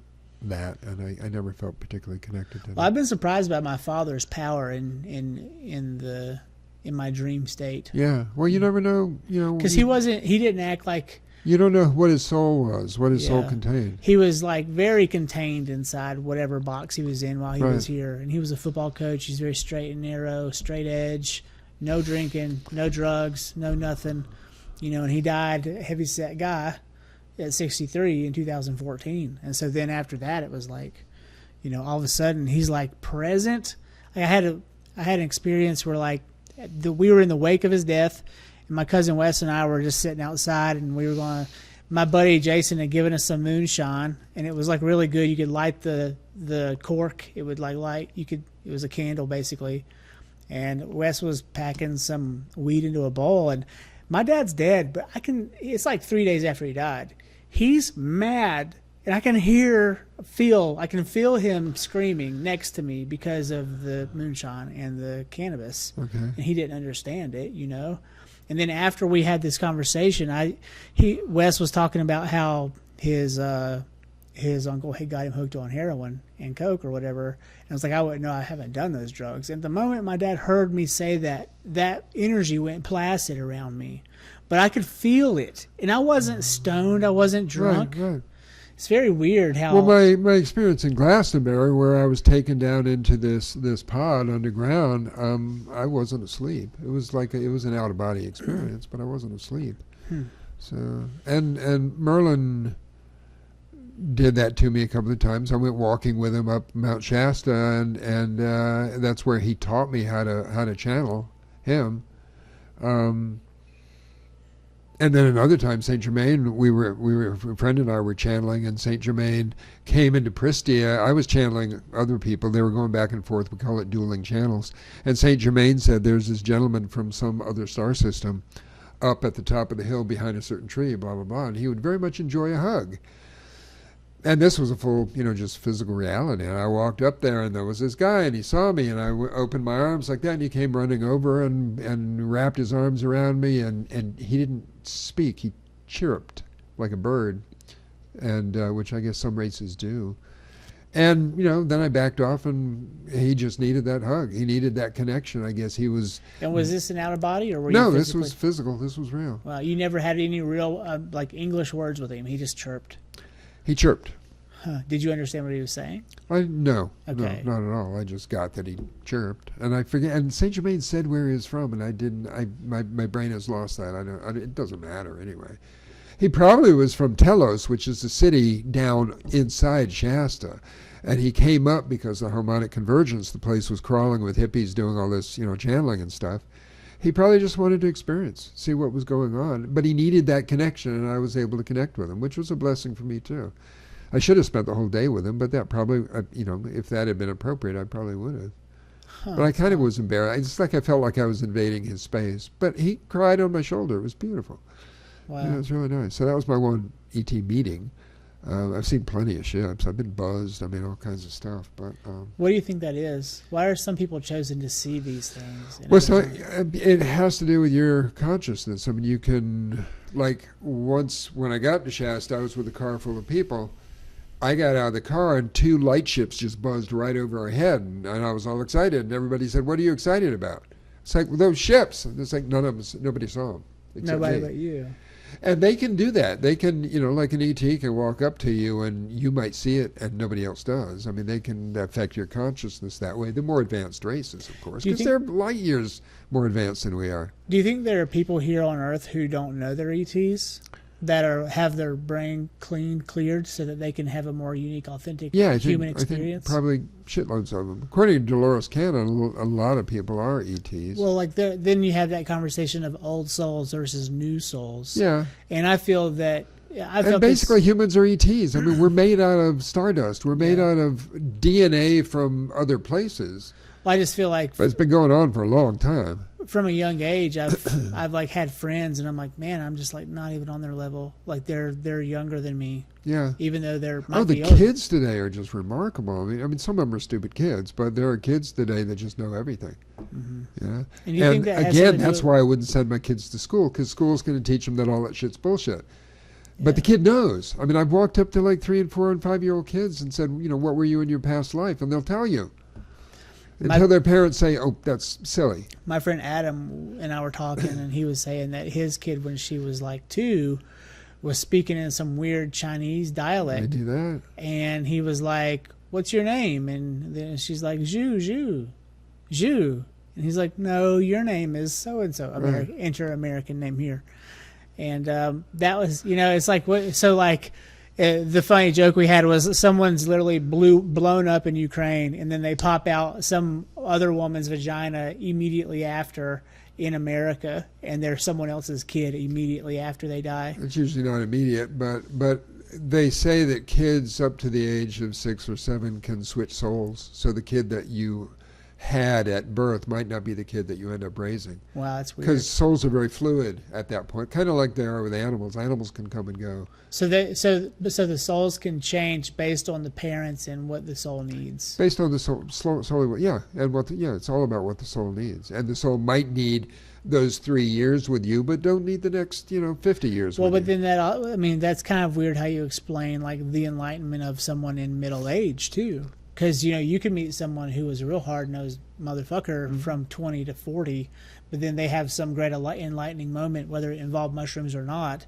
and then they're night and day a different person. Right. And so does that mean that like they still have the history of that person and that body in them, Yeah. but their soul itself is metamorphosized into something different? Right, sure. Eckhart Tolle actually talks about that. He's not one of my favorite people, but in his first book he talks about getting so drunk and on the floor and depressed and just wasted that there was nowhere else for him to go. So he woke up. And that was his waking up story. The weird thing after that is then he gives you all these different ways to wake up, and it's like, dude, why don't you just tell people to drink a lot and get depressed? I mean, that's how you did it. Let's be honest about it. So hit rock bottom. Yeah. Yeah. Yeah, and that happens. Yeah. You see some people, once they realize they're in the nosedive, they just go head first. Yeah. Like my friend Chad did, and he died. Right. He's like, he literally, I know what was going through his mind when he saw the fentanyl inside the heroin. He said he had 2 of them, and the first one looked bad. He shoves it into the trash can real deep down inside it so no one would find it. And then he sees the second one, and he's like, it still looks bad, but not as bad as the last one. Let's do this anyways. Even though he knows that like there's a 50-50 chance that like heroin is going to kill him. Right. He's like, well, let's just see what happens. Right. And that's that nosedive, and he left this earth. Yeah. You know? One would say that there was a contract there and it was his time. Yeah. So Yeah. It's tough for all the people around him. I think we have time. I have so many questions. Let's say someone's contract's up. Is that contract, so like the death of that person really is insignificant to the person who's living that life, but the death of that person is very significant to the ones who loved them. Yeah. And so in the wake of my father's death, in the wake of Chad Stutzman's death, all these people were affected by his death. Right. And it changes, literally, like it changed, like you can see it on a graph, the different trajectories people take based on the death of their loved one. as it's supposed to be, sure. But we also have to continually learn to let go, and it's tough. Mm-hmm. I can let go of most of my friends. I have trouble letting go of the animals. I can cry bitter tears about every pet I've ever lost. Well, I'm in the last months of my 15-year-old plot hound right now. I mean, we're waiting. Every day is a new day for her. Yeah. Well, you've got kids. That keeps you kind of busy. But yeah, either way, it's rough. Yeah. It's tough. What I like about dogs most is that they go until they just collapse. And then that's it. Yeah. But the day before we went on a 4-mile hike, I mean, I lost my 18-year-old Kitty beginning of last year, or in the middle of last year, actually. And, I spent 3 days with him on the floor where he just went, he was just gone. He stopped eating, stopped drinking, but he, was staying alive. And I'm just like, you do what you need to do. And I just spent those 3 days on the floor curled up around him, weeping and holding him, and I wouldn't trade that time for anything. I'm so worried that my work is getting very busy, being January, rolling into February, Right. and I'm all of a sudden being pulled by like human stuff. Right. And I know that I'm going to leave for a job in High Point next week, and it's going to be like the last day that she's here. And I'm like, I almost want to just postpone everything until she goes. But Yeah. you can't do that. You have to live your life. Sometimes people do that, like they don't want to die around their parents sometimes or their children, so they wait until the person's gone because they don't want to die in front of their friends. I don't know if an animal would do that, but there could be something in you that's holding her in place, and when that goes away, it gives her a chance to get out. I see. It's not necessarily a bad thing. Get out of her contract. Yeah, to get out of her body, just do it. Well, let's hope you have a lot of time left in your contract. We like having you around. We'll see. Yeah. Yeah. Sometimes I'm ready to go, but I still have cats to feed, and I just got a baby. I promised I would never at this age get a kitten, and one showed up, and it's like, yeah, he's mine. Of course. So here he is. Yeah. Yeah. Well, shake my hand. We're out of time. It's going to kill in a minute. Gavin, thank you for coming on, man. Pleasure. Would you come on again? Maybe. All right. We'll Yeah, I talk won't about it. work you as hard as I did this time. That's okay. Yeah, I'll jump. Yeah, anytime you want. All right. Thank you. Yeah, man. let's do it in the nude next time. Okay. Well, we talked about that. My wife said, what are you going to do if he shows up naked? And I was like, well, I'll probably just interview him naked. There we go. Yeah. I might keep my clothes on, but he can sit there just fine. There's something about being naked that just brings out a different level of truth. I think so, too. Yeah. All right. Well, I'm Josh Lloyd, and you're on the Ridge. Thanks for watching. That's it.